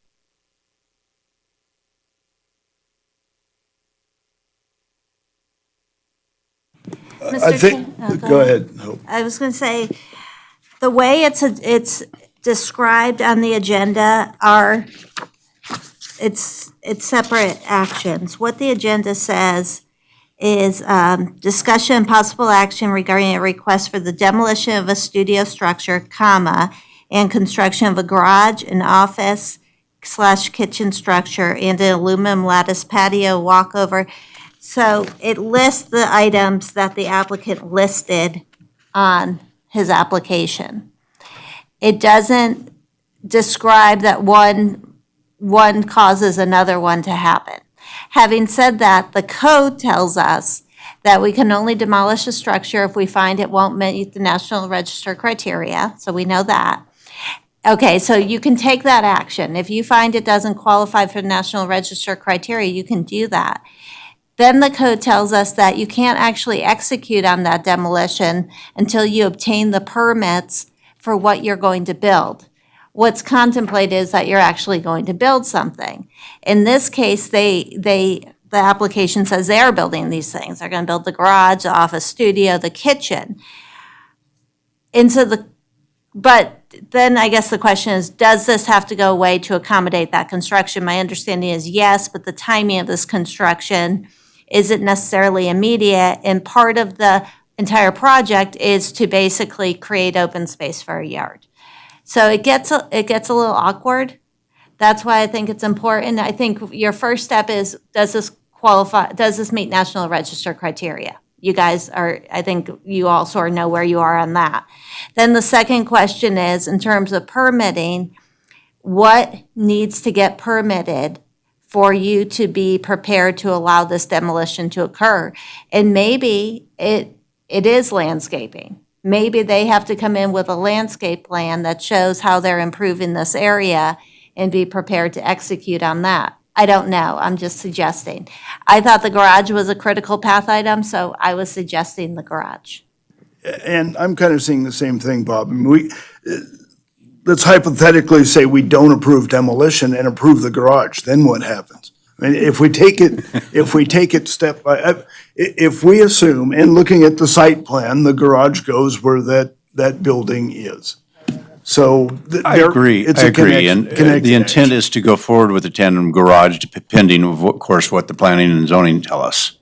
But it's also the intent the timing of going through the planning and zoning process is going to be another 90 days approximately, 60? Something like that. That gets us away from a critical path of getting this landscaping, getting this graded, getting everything else done. I think the separate issue is that we've taken this, that we want to take it off the National Register and that we want to go ahead and disassemble that building.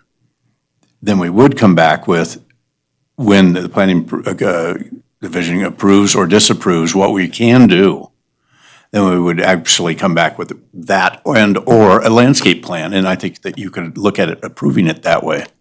Let's hope, would it be an issue if we agendize demolition and landscaping for our July meeting? Deal with the demolition and the garage now, give you guys, it helps to go to the planning commission with approval from this body that we agree with what you want to do. And, certainly being on site and seeing the encroachments to the north, I think you'd have a strong case. So you could certainly take that track. If you're willing to come before us, next month for demolition and landscaping, and it could be minimal landscaping, and we approve that, then regardless of what happens with the planning commission, you have. Not that I wouldn't be more than willing to do that, but I think that if we kept it on the critical path it is now, that you're willing to go ahead and take it off the registry and let us disassemble that building and approve the tandem garage.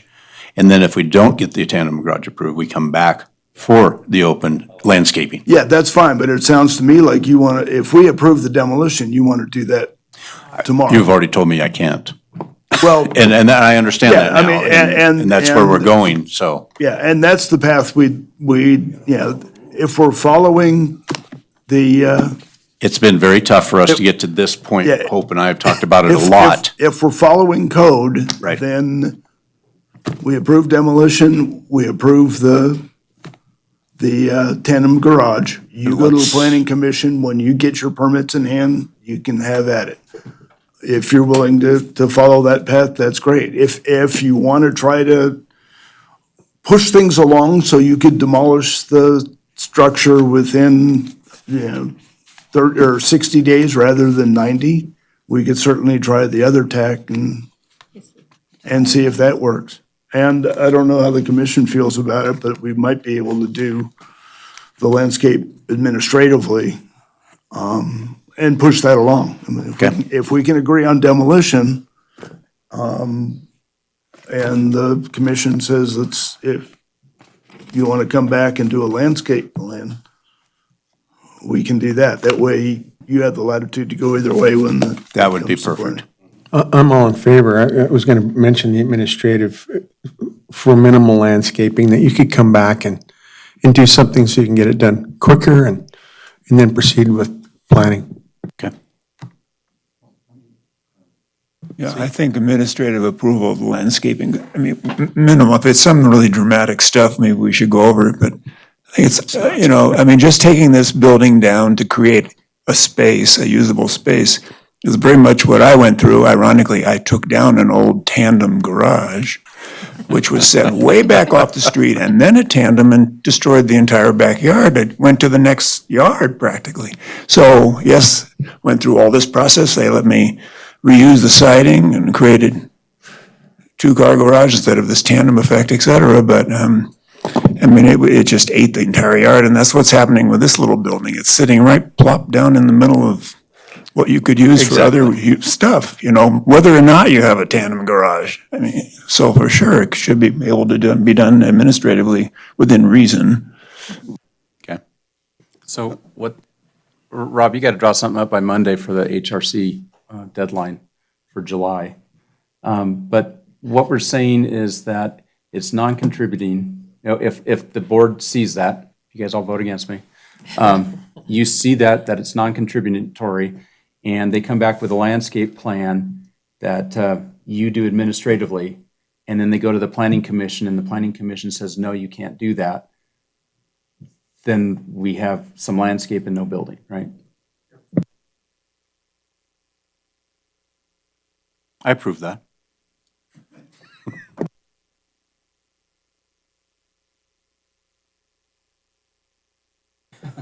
Is there any other commission member discussion, comments? Is there any public comment? Hearing none, I'll entertain a motion, and I would hope that we address the architectural resource assessment and integrity in that, so that it's very clear to SHPO why, if it matters, why we approved this as a non-contributing element to the district. I'll entertain a motion. I think Michelle should do it.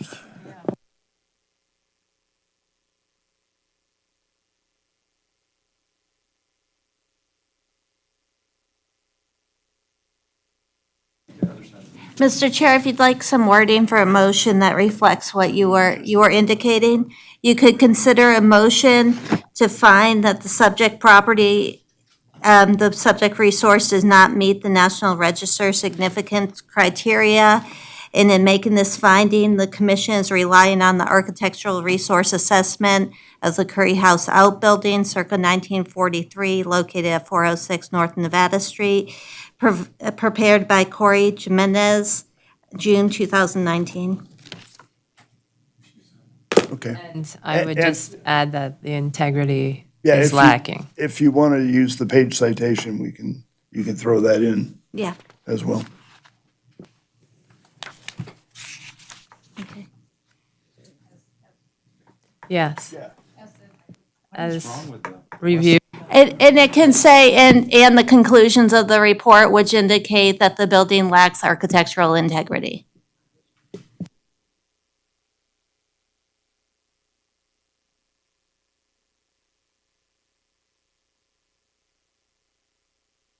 As stated by staff, with the addition that the building lacks architectural integrity as determined by the consultant on, and justified on page 23 of the report.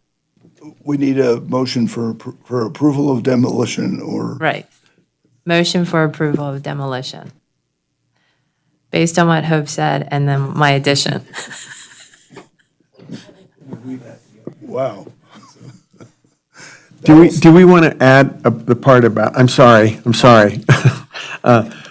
Do we want to add the part about if, it's contingent upon the garage and/or coming back with a landscaping plan that could be submitted and reviewed administratively for approval? That'd be a good idea. As stated by As Don. stated by Don. Oh, God. I didn't know it was going to be writing a. The recorder's office is going to pull Tamara and say, you guys have to record your own meetings from now on. I have a motion. Do I have a second? Second. Any questions? Don't. Aye. Aye. Opposed?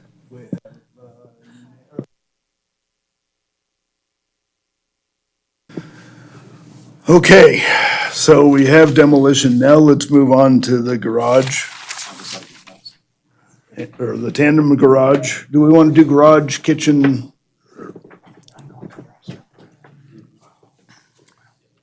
Let's do the garage first.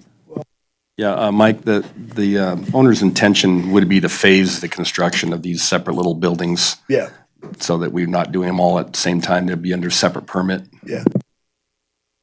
let's assume that the garage as shown is replacing the structure, so we can start with the garage, but we can take all of them together. I can't see that we'd approve one and not the other, so. Okay, let me do a little quick spiel on it, and then you guys can talk. So the tandem garage, the purpose of tandem garage, and we've had great length conversations with planning, is that this site does not allow for parking. And to park on the side where we have gas meter is only, by the time you take the gas meter and the fence out, you have less than 9 feet. So that creates the hardship that we're following the path on for getting this garage placed where it is. The only way to get into a garage is straight down that alley on the north side. The setbacks will ruin us because then you can't make that corner to get into the garage door. We can't put a garage on the south side because we have a nice little tool shed that's not a garage, where a garage wants to be. So this is kind of what we came up with, was an alternative. It also suits a dual purpose of, we have an issue that you all saw in that corner with the abutting buildings on the property line, one of which drains onto our property, the other one's a block wall that's blank. We were going to try to mitigate that view from this yard by dressing it up with the south face of that garage. The garage is a concrete block structure. It will probably just be painted. The only visible part from the street is that east elevation right there that faces down that alley. You'll see the garage doors. We did put a little trellis work on top of that. It'll be for putting growies on, vines or something like that. I noticed in one of the reports they suggested not approving that, but I disagree with that. I think there's plenty of these throughout the neighborhood used in this same type of context. It does allow us to dress up the end of that building. It's a shed roof. The length of that building will have a standing seam metal roof on it. That none of that will be able to be seen from the street. On the south elevation facing the courtyard, we have additional what are essentially garage doors on the sides. There's, I think, a garage door, glass door in the middle, and on each flank there'll be sliding doors, and that's intended to make that a multi-purpose space. So when she's entertaining, the cars can pull out, and you can use as an indoor-outdoor room for whatever your activity is. So that's kind of it in a nutshell. Like I said, this is going to planning next. I have a question. You looked at that neighbor's big concrete block wall. It's painted white, but you're going to erect one for the neighbor just to the north that's going to be 12 feet high, I think you said. It looked kind of similar. Did you give any thought to some sort of, a few windows, whatever, something to break that up for the neighbors' viewing, but also it's actually useful. The tandem garage I had that I tore down had windows on both sides, and you didn't have to turn the lights on to do what you needed to do in there a lot of the time. So Now, one thing, Greg, that's going to happen, it's a code issue. When you build that block wall right on the property line, you cannot have any penetrations in that wall. things I don't know, but it is similar to the one you didn't like on the It's a special spot because 2/3 of that garage, the garage that we're going to be building, is hiding behind the two sheds that are non-conforming on the adjacent property. So you're only going to see the front half of that garage from the neighbor's property from the north side. And that actually, your large packet here is on page, on the bottom of page A2. You can see that elevation with the fence and the two sheds. And yes, we could do something with the block. We can paint something. We can make block reveals. We can do something other than just a flat wall. But right now, it's just proposed to be a standard block wall. Could have a block painting party or something. It all depends on what the It neighbor looked like wants the to see. Haight-Ashbury or. Rob, can I ask you this on Yeah. the cinder block wall on the north side?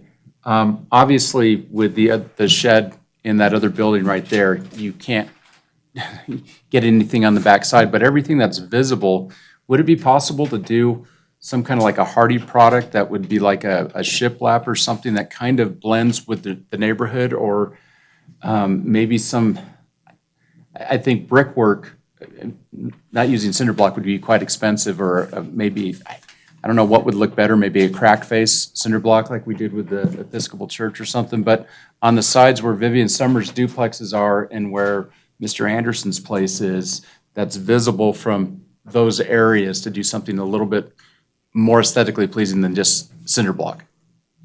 Can I ask a question? Yeah, go ahead. Is there enough of that sandstone foundation that you could just face that wall with that? There isn't? No. Mm-mm. And it's all cut up into different sizes, and, yeah. The main issue is the fact it's got to be a 2-hour wall. Right. And as it's drawn right now, that drawing there shows it pretty much against the property line. It's actually not exactly on the property line. But the reality is that we're going to end up finding is we're going to have to dance that off the property line a little bit anyway. And that's because we have to accommodate for the drainage of those non-conforming buildings on the other guy's property. Like I said, there's no vehicle for us to go and make the guy tear his sheds down. So we're kind of stuck working with what we have there. So that's really, and of course you have to put 2 cars in there. So it has to be, essentially it's minimalist for two vehicles to fit. It's not bigger than we need. I'm just suggesting something that doesn't have to be painted, because eventually that paint will come off. Yeah. The CMU stuff, and if there's some other decorative material that still provides that fire rating and everything, other than just, as Mr. Anderson's trees fall down because they don't get watered, and his shed's probably the lean-to thing looks like it's gonna fall down, and maybe the garage, that stuff might not be there in the future, rather than I would just probably gray cinder say, block. yes to the face. That could probably be a horizontal siding of some sort. But on the property line, it's difficult because now we're putting a product that's on the property line that we'd actually have to be on his property to maintain. Well, and that's what I'm talking So about. that's kind of decorative why brick we and all went that with the other block, stuff. is it becomes the least amount of maintenance necessary. Well, when I think of CMU or whatever, this concrete masonry units, I picture 1950s gray cinder block with a smooth face. Not like we just approved for the Episcopal Church when they did that cinder block wall with a cut face or something. That's what I'm talking about doing, because you can't get on the other side. Rob, can we use a split face, like that brown tone split face block, and it'll get the 2-hour rating? The only difference with that is, though, it's not typical in the neighborhood, that material. There's no split face block that's on a historical. Well, there's the Episcopal Church, but we're talking 1950s cinder block that's gray, that there's a lot of it in that district, but not in that block. And the brick that they used on those duplexes, I have no idea what that is. It's probably a slump. Yeah, I mean, we could use a 4-inch block rather than the 8-inch block or something like that, but it's going to be painted, so it's really kind of irrelevant what color the block is when you start. Well, I'm just saying, painting, you guys are going to paint it. Right. Nobody else is going to paint it. And as you're driving down Spear Street or Division Street, you'll see flaking paint in 5, 10, 15, or probably 15, 20 years. That's true in any siding, though. That's true of any siding. okay. Well, it's with block, something that we don't have to paint, so it always looks the same, whether you want it ugly or not so ugly. I don't know if gray's a great color or not, but if that's what we want, we can get different color block and leave it exposed. Yes, we can do that. Or we could get charcoal or whatever. I think there's like 5 or 6 colors of stuff comes in. It doesn't have to be painted. No, that is correct. I think that we would get a different color instead of your standard gray cinder block. But we would look at a charcoal, or we'd look at a brown or something like Yeah. that, but still maintaining that smooth surface, Right. I think would be important. But yes, to answer your question, yes, we don't have to paint it. We could I do something don't know like the that. pricing of this stuff. There's much difference between crack face or smooth face. A little bit, but not on this size of structure. It's not terrible. So you are talking about a split face on that backside that would have a texture and different colors in it? That would not be my preference, no.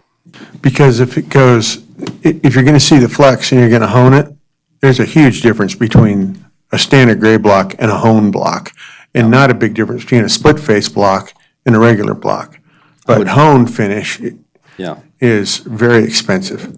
Yeah, and my preference would be to leave it as standard standard block, whatever color we want, and then do a tooling on the joints so that they can be visible, so it's not just a flat wall. You can actually see the actual blocks. At least the horizontal bands. Paint the mortar joints. Paint the mortar joints. Or color them, either way, or not.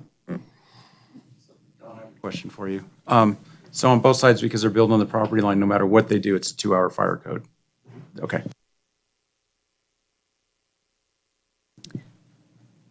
I have a question on the roll-up doors. What else did you think about? Because to me, it's doesn't seem very historic or compatible in the neighborhood. Well, the first thing that comes to mind is it's facing her courtyard and can't be seen from the street. So that's kind of that. It's really about opening them up so that they can be used, and it's more, that way that's not just a garage, it's a multi-purpose space that can be used. Are you talking the south facing, or are you talking the? You're not talking about those doors? On the side, yeah, they're just glass panel. Actually, we're gonna do all three of them as sliders, like wand doors. I don't know if they're stacking, but you can't do that with the one in the middle because there's no place to stack. So the one in the middle is gonna be a overhead garage type. Do you need all of them? I'm not sure if that's an issue though, Are you looking at the historically. elevation, which page is it? 2. I just feel like the fenestration should relate, even though it's not seen from the public view, I understand that, but it still has to Middle of work. page A3.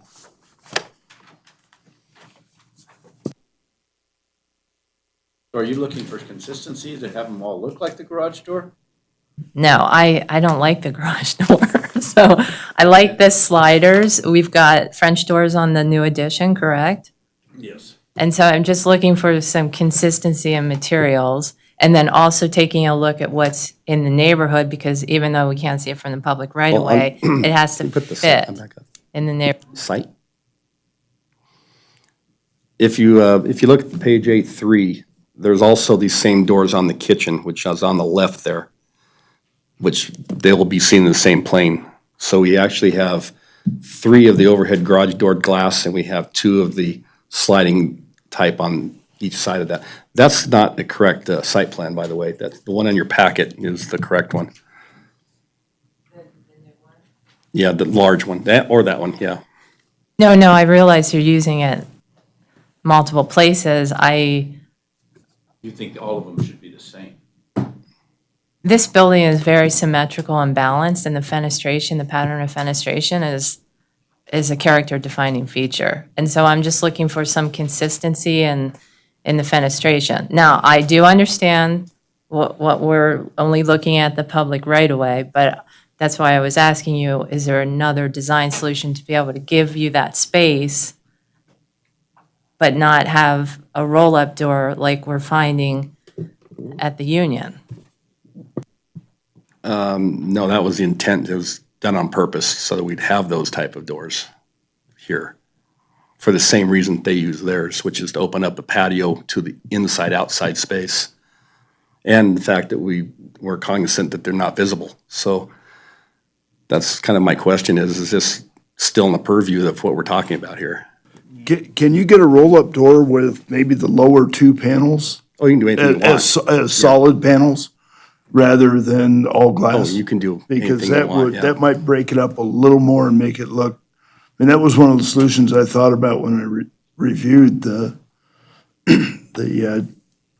Jack's Bar, was some kind of roll-up door that looks like there's paneling below. You still have a big glass exposure, so you get the light, but it's not all glass like you're showing. That's here. only gonna be good for the doors. On the sliding doors, that would be irrelevant, so. Yeah, but at least, I mean, for these, I think the issue with the roll-up doors is big glass roll-up doors, and if we could break it up somehow, I mean, originally I thought, let's mimic the carriage doors, but that doesn't give you enough light. This would give you enough, if you had the bottom panel solid, the top 3 open, it breaks up a little more, and it might be more conforming. But do we need, I mean, the idea is to use it as a indoor-outdoor space, but not, so most likely the doors are going to be up. So if they looked more historic, like the carriage doors, I understand where you're going, but I'm just wondering, based on the use. So what I want is when they're down, it to make sense with the neighborhood and the historic district and.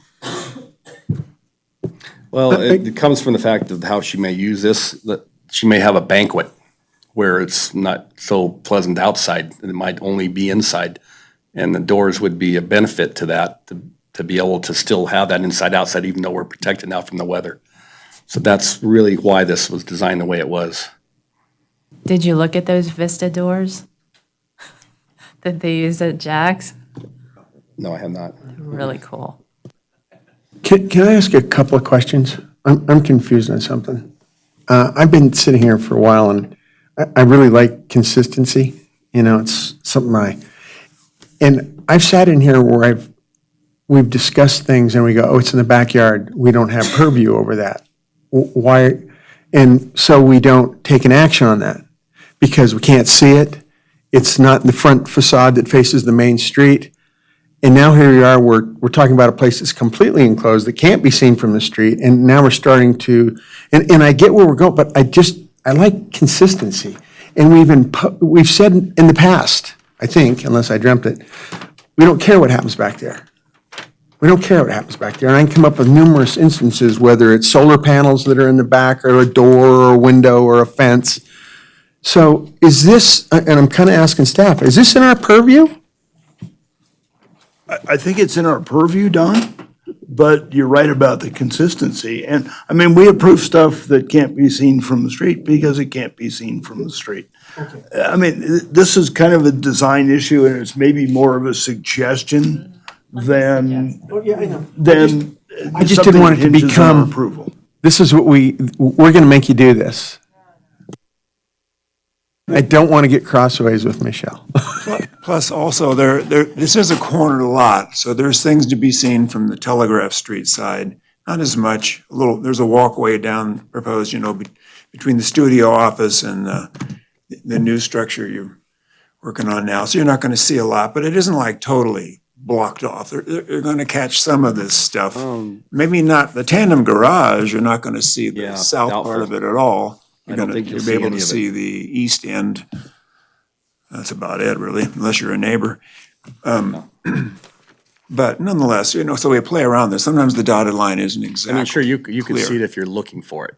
If you go looking for it, you will find a crack somewhere where you could find a glimpse, but that's Right, not but the we've same dealt thing. with things in here, any number of things where you say, well, it's mostly not seen, but you might see blah, blah, blah, or up it's a little higher, you see. So there's, it's a little gray, how much can be seen or not, and so you still play around with it. I don't And know. the There's no roof line exactness. above maybe. it comes right down to it. So the roof line is I think at 9 feet, and the top of, I don't have the scale on here now, but it's only a foot above the doors to the eave of the roof coming down. So it's low profile all the way around that whole perimeter.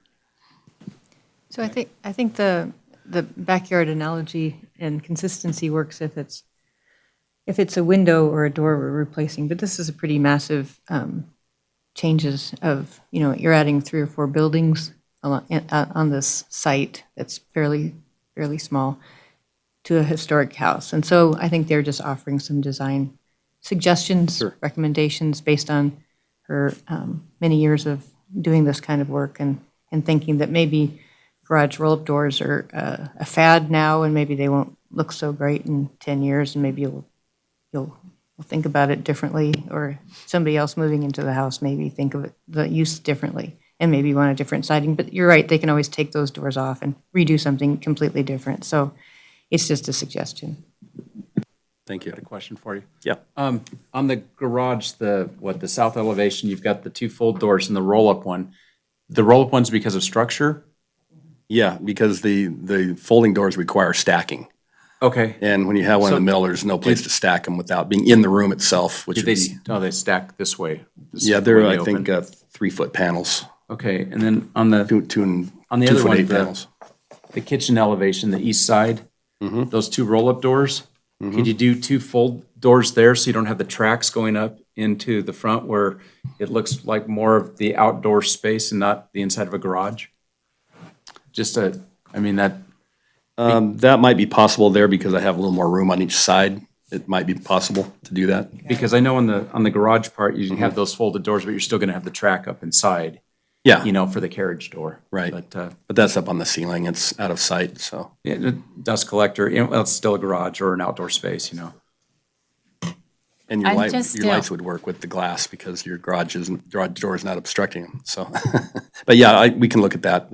Like I said, we're not married to the garage doors themselves. That was just a way to solve the problem of not enough space to stack everything. And I love those giant folding doors because it creates a big space and it's not as, They go away, yes. yeah, yeah. So I'm just also concerned about setting a precedent.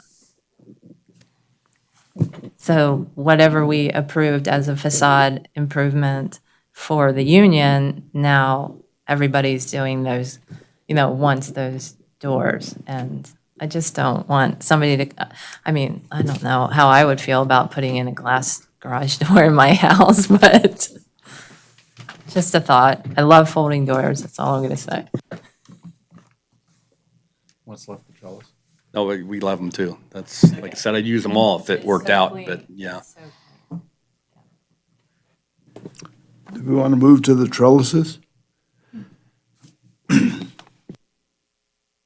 There's a trellis proposed over the, Let me go through that real quick. yeah, okay. Like I said, that is not the accurate one there. I'd rather have you look at the front cover site plan on your overall sheet where we show the demolition of the building. We have a couple things going on with shade structure here. One is in the corner of the existing building, near where that word house is up there, where the back steps are. We want to put a shade cover over that for obvious reasons of coming out the back door and going to the sidewalk in front of the garage and getting into the garage. We also want to put a shade structure across the face of the garage. And we want to put one down the sidewalk in front of the kitchen and the office, going down that slot to the front yard. Now, each end of that, it's visible from the street. We're going to do some sort of a wood lattice work, which Hope, if you can put up that south elevation of the little garage, or the little tool shed thing. Keep going. Right there. So that would be what you'd see between the building on the left and the main house on the right, is a arbor that would cover essentially a lattice work that would go from there and be a louvered shade structure. And yes, the louvered part of the shade structure is aluminum, because that's the only way you can get the louvers to work. They're adjustable louvers, so you can make them change with the sun angle. They will be sitting inside of a frame that's horizontal. And that horizontal frame can be covered with a wood trim or wood facing. So anywhere other than standing directly underneath of it looking up, you will not see the louvers. You'll see more of the shadows the louvers will cast once they're in place. Yeah. Is this a solid cover, the louvers? No. So it's, The open adjustable louvers, so it's like a sideways Venetian blind. What's the purpose of them, Rob? Shade. Over the garage door, 2 feet out? No, that's a different thing there. What we're talking about is a walkway cover, right in between the two buildings. The thing up with the garage is just a lattice work that's only sticks out 2 feet and has brackets tied to the wall. And that's mostly so you can grow, if you want to, put some vines on it and have growies. Is this it? That's something like what the walkway cover will be, yes, on a smaller scale. So one of the issues, Rob, is I think cladding it in wood is a good solution. We're gonna need that called out on the plans Sure. if we approve that. Are the slats gonna run diagonal? Like you Oh, have, they go lengthwise. okay, but you have it hatched in here. That's just a hatching to show Okay. you where it occurs. Okay, Now, they come in panels that are rectangular, and they then fit together depending on how you shape your walkway. And then they sit on posts, which would, in this case, would be it could be a wood or a painted metal. And like I said, the only place this is visible from the street is at the end of it that's 5 feet wide and 8 feet tall. And we'll put a wood arbor in front of it that will conceal any of that stuff.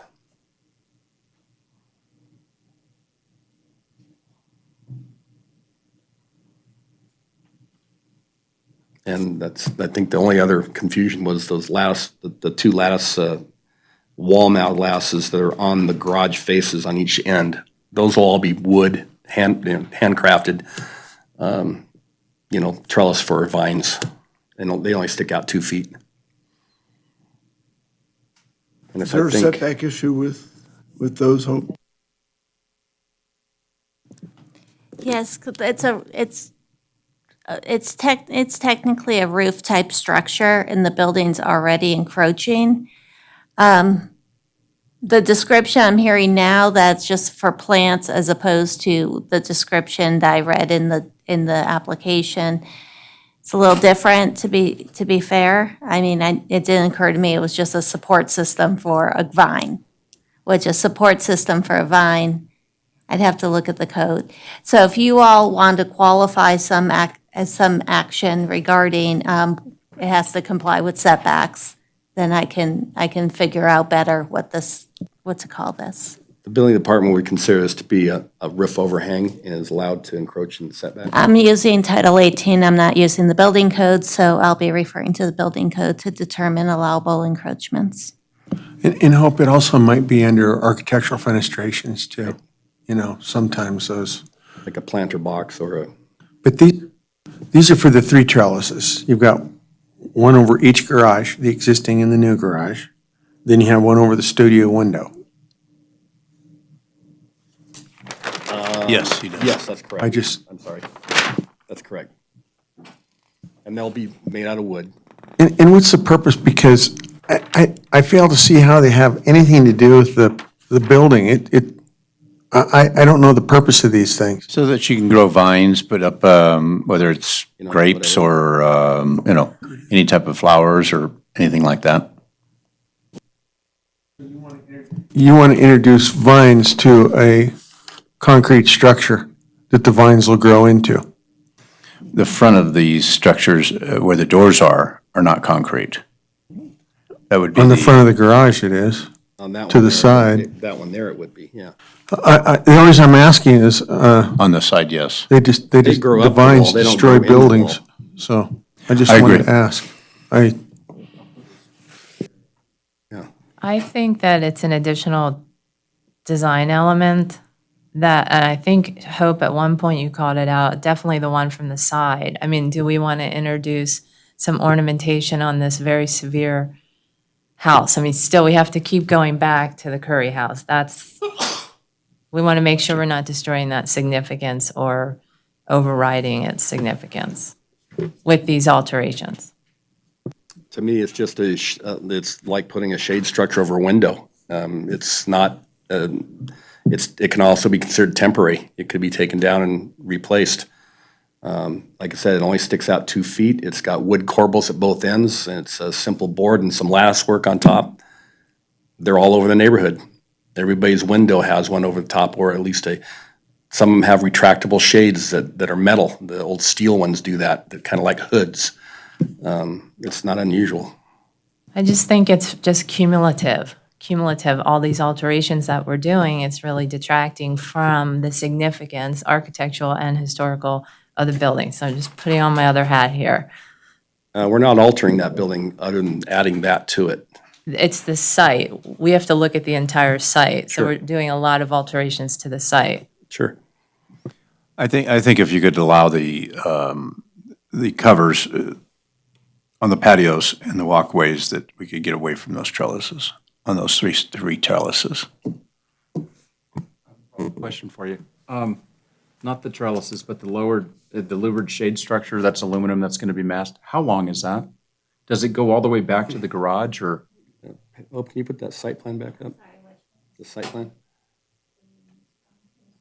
Right there. At the corner where the existing building meets Right, the right sandstone there, it would corner. go all the way up in front of the office, in front of the kitchen, and meet up right where the man door goes into the garage. Okay. Then it would do a dogleg right and go Oh, and- across the face of the garage. Oh, and it goes all the way Above the across. So you glass got a- doors. You got a big L. Yeah, so you can walk from one place all around to the other without So you've got like probably 40 feet. being in the sun. From the sandstone house, 40 feet to the north, and probably another, what, 25 or Yeah, something? and I Okay. believe it's 4 feet wide. So all the walkways going that area are going to be shaded? Around the perimeter, Right, correct, okay. correct. Mr. Chair, if I may, I want to bring the commissioners back to the design guidelines, 5.27.2, details and other elements, and I think this is what Commissioner Schmitter was referring to. And it says, in part, if windows and doors typically have fanciful trim, incorporate trim with architecturally equal weight. If trim work is typically simple, do not use, quote, gingerbread. Seek to design the new building so that the trim and architectural details complement the existing buildings in the area. Thank you. And for the record, I don't have a problem with the covered Okay, area. I think that's great. It's just what we can see from the street, as Don was getting to. and my intent originally was just to give some way to not have those garage doors be so exposed, because they are in your face. But if it's too much gingerbread, then we're not married to that. I guess the trellis on the south garage, I mean, there's not one there now. That's the older structure. I could see removing that. On the new garage, I'm gonna put on Bob's hat for a minute and say, well, we're adding a new element to, it certainly isn't reading as historic, so maybe that works. I'm gonna be a little bit picky though, Rob. Getting a packet with late material and having 15 sets of plans is really confusing. Let me go through that for you. Okay, Originally submitted this a couple months ago, and we pulled it. We pulled it off. Then we resubmitted it, but we had the same application still in, so we used the application. I think what happened was, these were the newer submittals, and what you see up on the screen came from the original 2-month-old submittal that didn't get voided. So that's the first confusion. The late material was specifically forwarded to you based on a question from one of you commissioners about some clarifications, which was only given to me 4 or 5 days ago. So that just is what it is. That I did what I was to do at the time I was allowed to do it. okay. And Mr. Chair, just to be clear, I was told that the original application was the scope of work being considered, and that scope had not changed. The Okay, scope we didn't just- change, but certain design elements had, but didn't change the scope. I mean, it'd just be easier if submittals were complete when they were submitted. And if commissioners have questions after reviewing their packets, then it should probably be brought up at the meeting and addressed there rather than, I mean, I went through the packet and then had to read balloons and figure other things out. It's just confusing, and it goes to anyone with an application. Let's try to get stuff in right the first time, or if not, get it in right the second time and complete, and try not to be so confusing. You know, I kind of wanted to wait till the end on this. The other issue that I have with this is based upon our first meeting over the windows and what we've been, we do consider this to be a very critical structure in Carson City. And many times I asked Hope, what's going on over there? Have they made another application? Because I hate to see what your son has done, and that now we're going to ask him to remove, a third of it. And I'm just going, knowing that how we felt about the building, that it's almost like what you gave us is column caps to appease us, hoping we wouldn't look below that. It seems to me like we would have been one column and brought that in here and said, what do you think? Rather than doing all this work. I hate to see work redone. And I hate also to sit up here and tell you to redo the work. And I know he's not happy because I've been watching him since he's been sitting here. But it puts us in a really tough position on this house. So then I think it gets a little bit more critical. The other thing is the work that misses, is it Jimenez or Jimenez? Well, it's Spanish, so it's pronounced Jimenez. Jimenez, okay. And I just, that's the first time I've seen one of these that's come to us that really took a building and took it apart and gave us good information. And I really commend the owner, the architect, and Bob for going out and enlisting your assistance. But you've kind of made it tough for us. I just don't know why. We do the work, and I know that builders have that, let's beg for forgiveness and not ask for approval. And it doesn't work here. It just doesn't work. Because we do take our jobs here very seriously to protect the historic life of this community.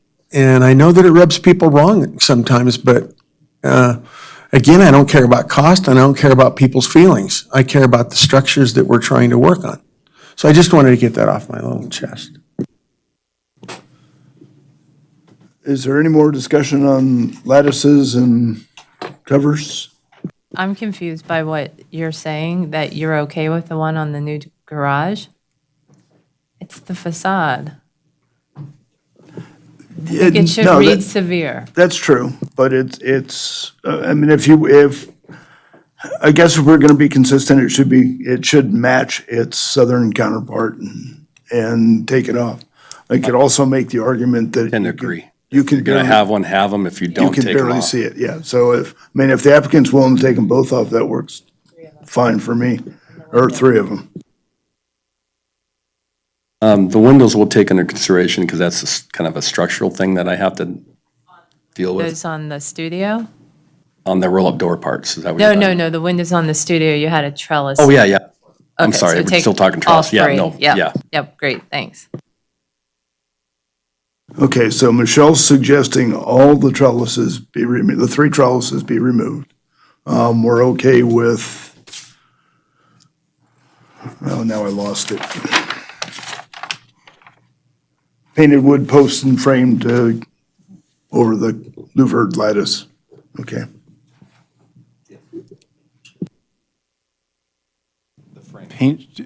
Are you talking about the total frame of all of the louvered?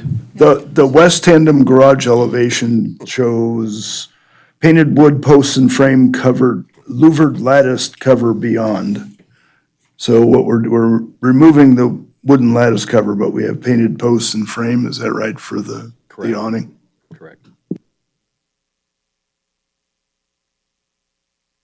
And then on the new drawings, you've called out using some of the salvaged 6x6 and Yeah, and doors. can I kind of go through that with you real quick? If you look at your packet site plan or the late information site plan, they're both the same.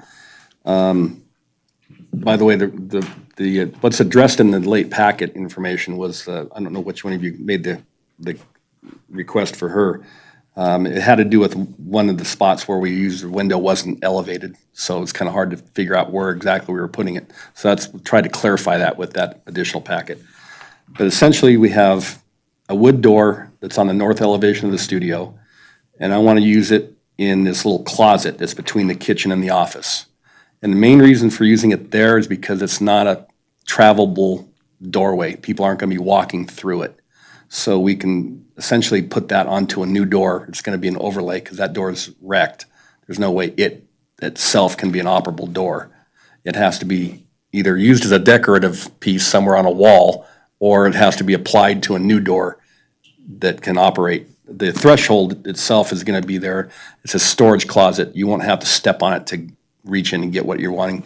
So that seems to me the most viable use for that. The large double hung window that's on the west end of the salon, or the studio, will be replaced down to the corner of the office. And on the original drawings, I had it adjacent to the door, but because they're not tempered glass, they're gonna frown at that at the building department. So the clarification drawing shows it moved around the corner so that it's not interfering with the door. And it'll be a single on each corner. So those, we can match that window with a like window opposite it.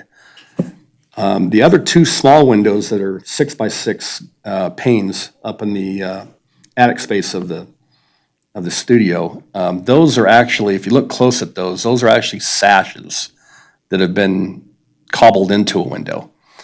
But we're going to reuse those in the west end of the tandem garage where the AC units are and stack them on top of each other. That allows some light back in that corner of the garage. Plus they're not really windows. They're sashes. And so we're just gonna install those as fixed sashes that don't move into that wall. I think that was it. Oh, and, okay, let's keep going. Any siding that we can salvage off of the studio when we're taking it apart, we will reuse on the elevations of the kitchen.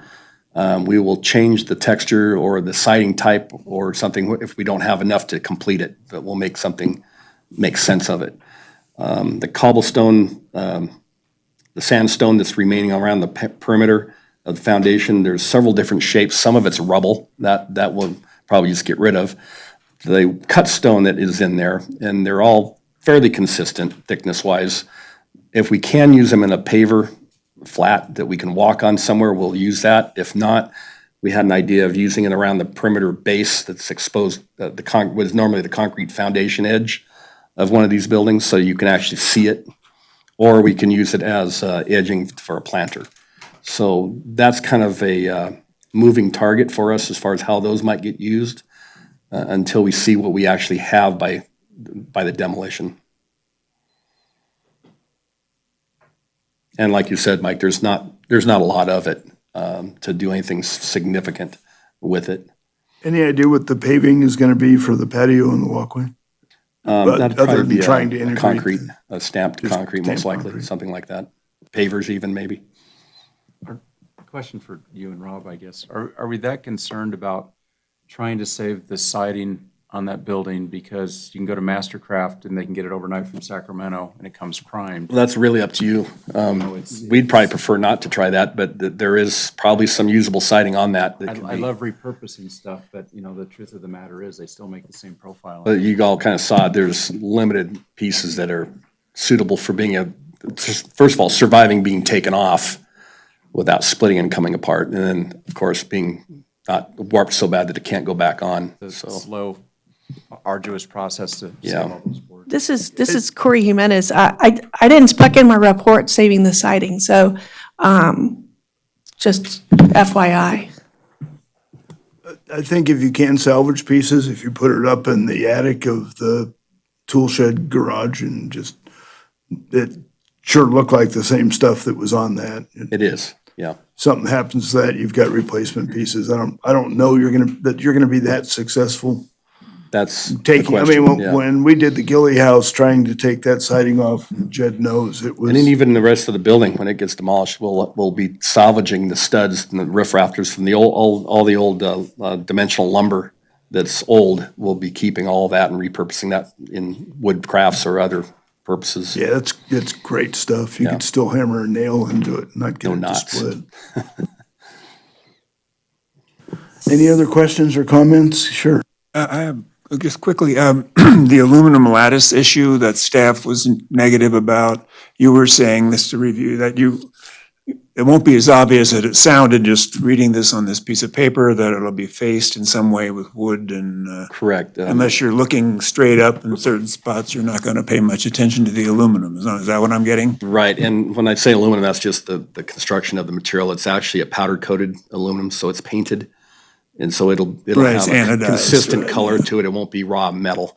And it's, like I said, it comes like in a rectangular picture frame that can be mounted up on posts, and you can face that with anything you want. So, The other question I had, and we've not discussed it, is did you give any consideration of roofing materials? We have metal roofs planned, but the main structure has a nice new high-end composite shingles on it.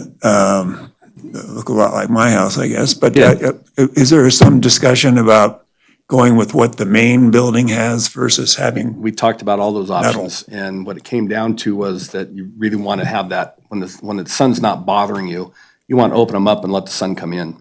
And those will kind of they won't have that shaded cover on them permanently. You can choose to do that, but you can also choose to open them up and let the sun come through. And it also helps with the wind. You can control how wind blows through there with those. No, I'm talking about the roofs of the new structures. Oh, the roofs of the new structure are the same. I mean, metal it's fine if roofing you want to that's have a on- whole bunch of Yeah, it's a windows standing on the seam top of metal. the house, but now, but that way, we're not in the same wavelength. So, we're talking about metal roofs, metal, whatever you call Correct. them, which can look very nice, but I just wondered whether it was discussed, the possibility of matching what the Oh, you're talking about the Curry corrugated. main structure has on Corrugated. its roof compared to the other buildings. Oh, competition shingles. No, we didn't want to use because the roof pitch is too slight on those shed roofs to get a warranty. They're less than 4 and 12 pitch. So that's part of the reason that we're using it. The other one is the metal roof is probably going to last a lot longer in that particular instance, in that application. Now, we could have gone and added the corrugated metal roof to it, but that's the same thing. We want to differentiate between what's new and what's old. And the corrugated metal will stay on the old structure, and we'll do a standing seam metal on the rest of it. So here's a question that goes back to a Christmas Eve meeting on the Presbyterian Church. What color are the standing seam roofing panels? I'm not sure if that's been even thought of yet. I'm sure the intent is to go ahead and match what the standing Won't be seam we pink, put on that's the what you porch and the back area, the green. Yeah, don't pre-order the blue ones and put them on. It's the Bad wrong idea. coast. Yeah. I'm not sure that's part of the conversation, but my guess it'll be either a charcoal or a green, something like that. And is that the same for the lattice or the covered, the aluminum structure? I'm not sure. They probably wouldn't be dark color. They'd probably be like an ivory or something like that, a lighter color, because that's plays with the sun and reflection and glare. Okay, I just heard Greg say anodize, and you're going to do something flat or matte? I believe the ones that we're looking at are painted, come pre-painted, pre-finished. Okay, So you pick the color out of the catalog and they come that way. okay, And I'm sure there's 50 colors, but it'll be a lighter color. okay. It's still going to be shaded from the street level, so we won't even see that part. Right. You can't even see it from the Because the only thing you will see on those things is the frame itself. And, I mean, if you get down the ground and you peek up, whatever, but fly over in a balloon.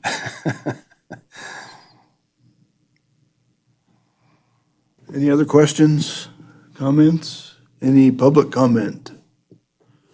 Somebody want to make a motion?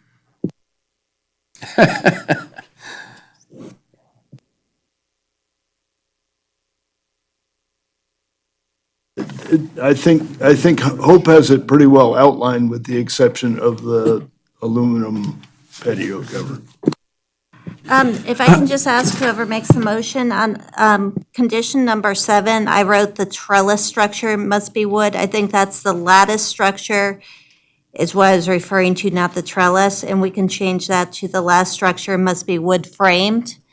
And number 9, I referred to the last, I believe that's the trellis. So it should say the trellis above the garage doors and the office studio window is to be removed. I'd like to make a motion. Can I do the same thing Michelle did and said what you said? Okay. I move to approve HRC 19-019 as presented and subject to the conditions of approval included in the staff report and the conditions that Hope just read to us. I have a motion, do I have a second? Second. Any, stipulate the block face or anything in the motion, or that's, My motion doesn't include it. okay, so you just want painted brick or painted CMUs? My motion doesn't include anything to do with the block. Okay. I have a motion and a second. Any other questions? All in favor? Aye. Aye. Opposed? Motion carries unanimously. Thank you guys for your patience and Almost. Commissioner Schmidt, I would just like to make a comment. Thank you, and we didn't intend to come here and actually make up for what we did wrong. This has been a little bit of an evolving project, and it was suggested to us that we should bring everything to you, and that's what you got this time. And that's what we tried to accomplish.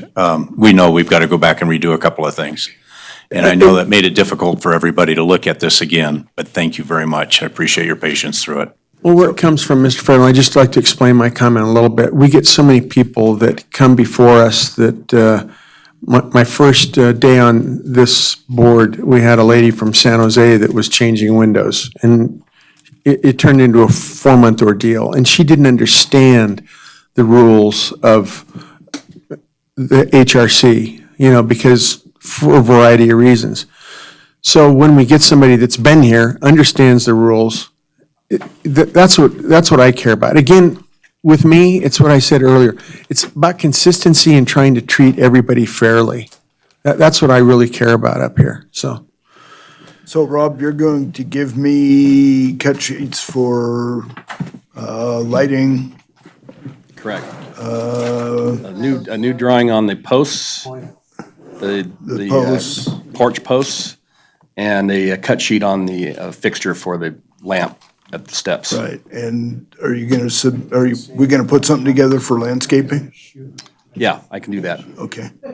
And from what I understand, we have a deadline for, is that what we're gonna Well, do? no, We're gonna we try can to do that just administratively. Administratively, okay. So if Within the you can next get, if week we or can get so. a rough landscape plan together, Yeah, we can. within the we can next week, I just- should be able to do that, no problem. Yeah. Is there anything else they need for their next application?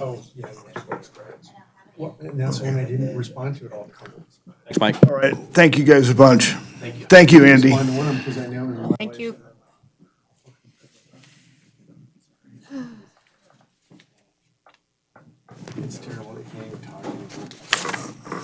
Okay, E2 has been removed. Let's go to F, staff reports. I wasn't able to prepare a staff report for tonight. Sorry about that. I've got a planning commission packet to get out as well. We'll do that in July.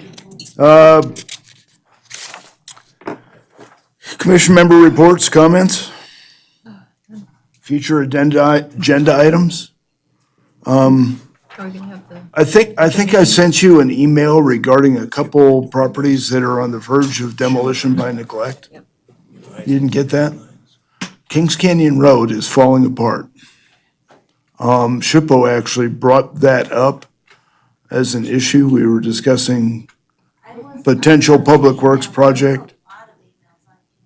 I sent one to Ann Bollinger, and Nancy Paulson, suggesting that, and the Cavell House, I think it is, on Robinson, is falling on the wayside, so we might look at those for future agenda items. Is there any other public comment? Do we want to adjourn and start? Okay. In that case, I'll entertain a motion for adjournment. So moved. All in favor? Aye. Aye. We're adjourned unanimously.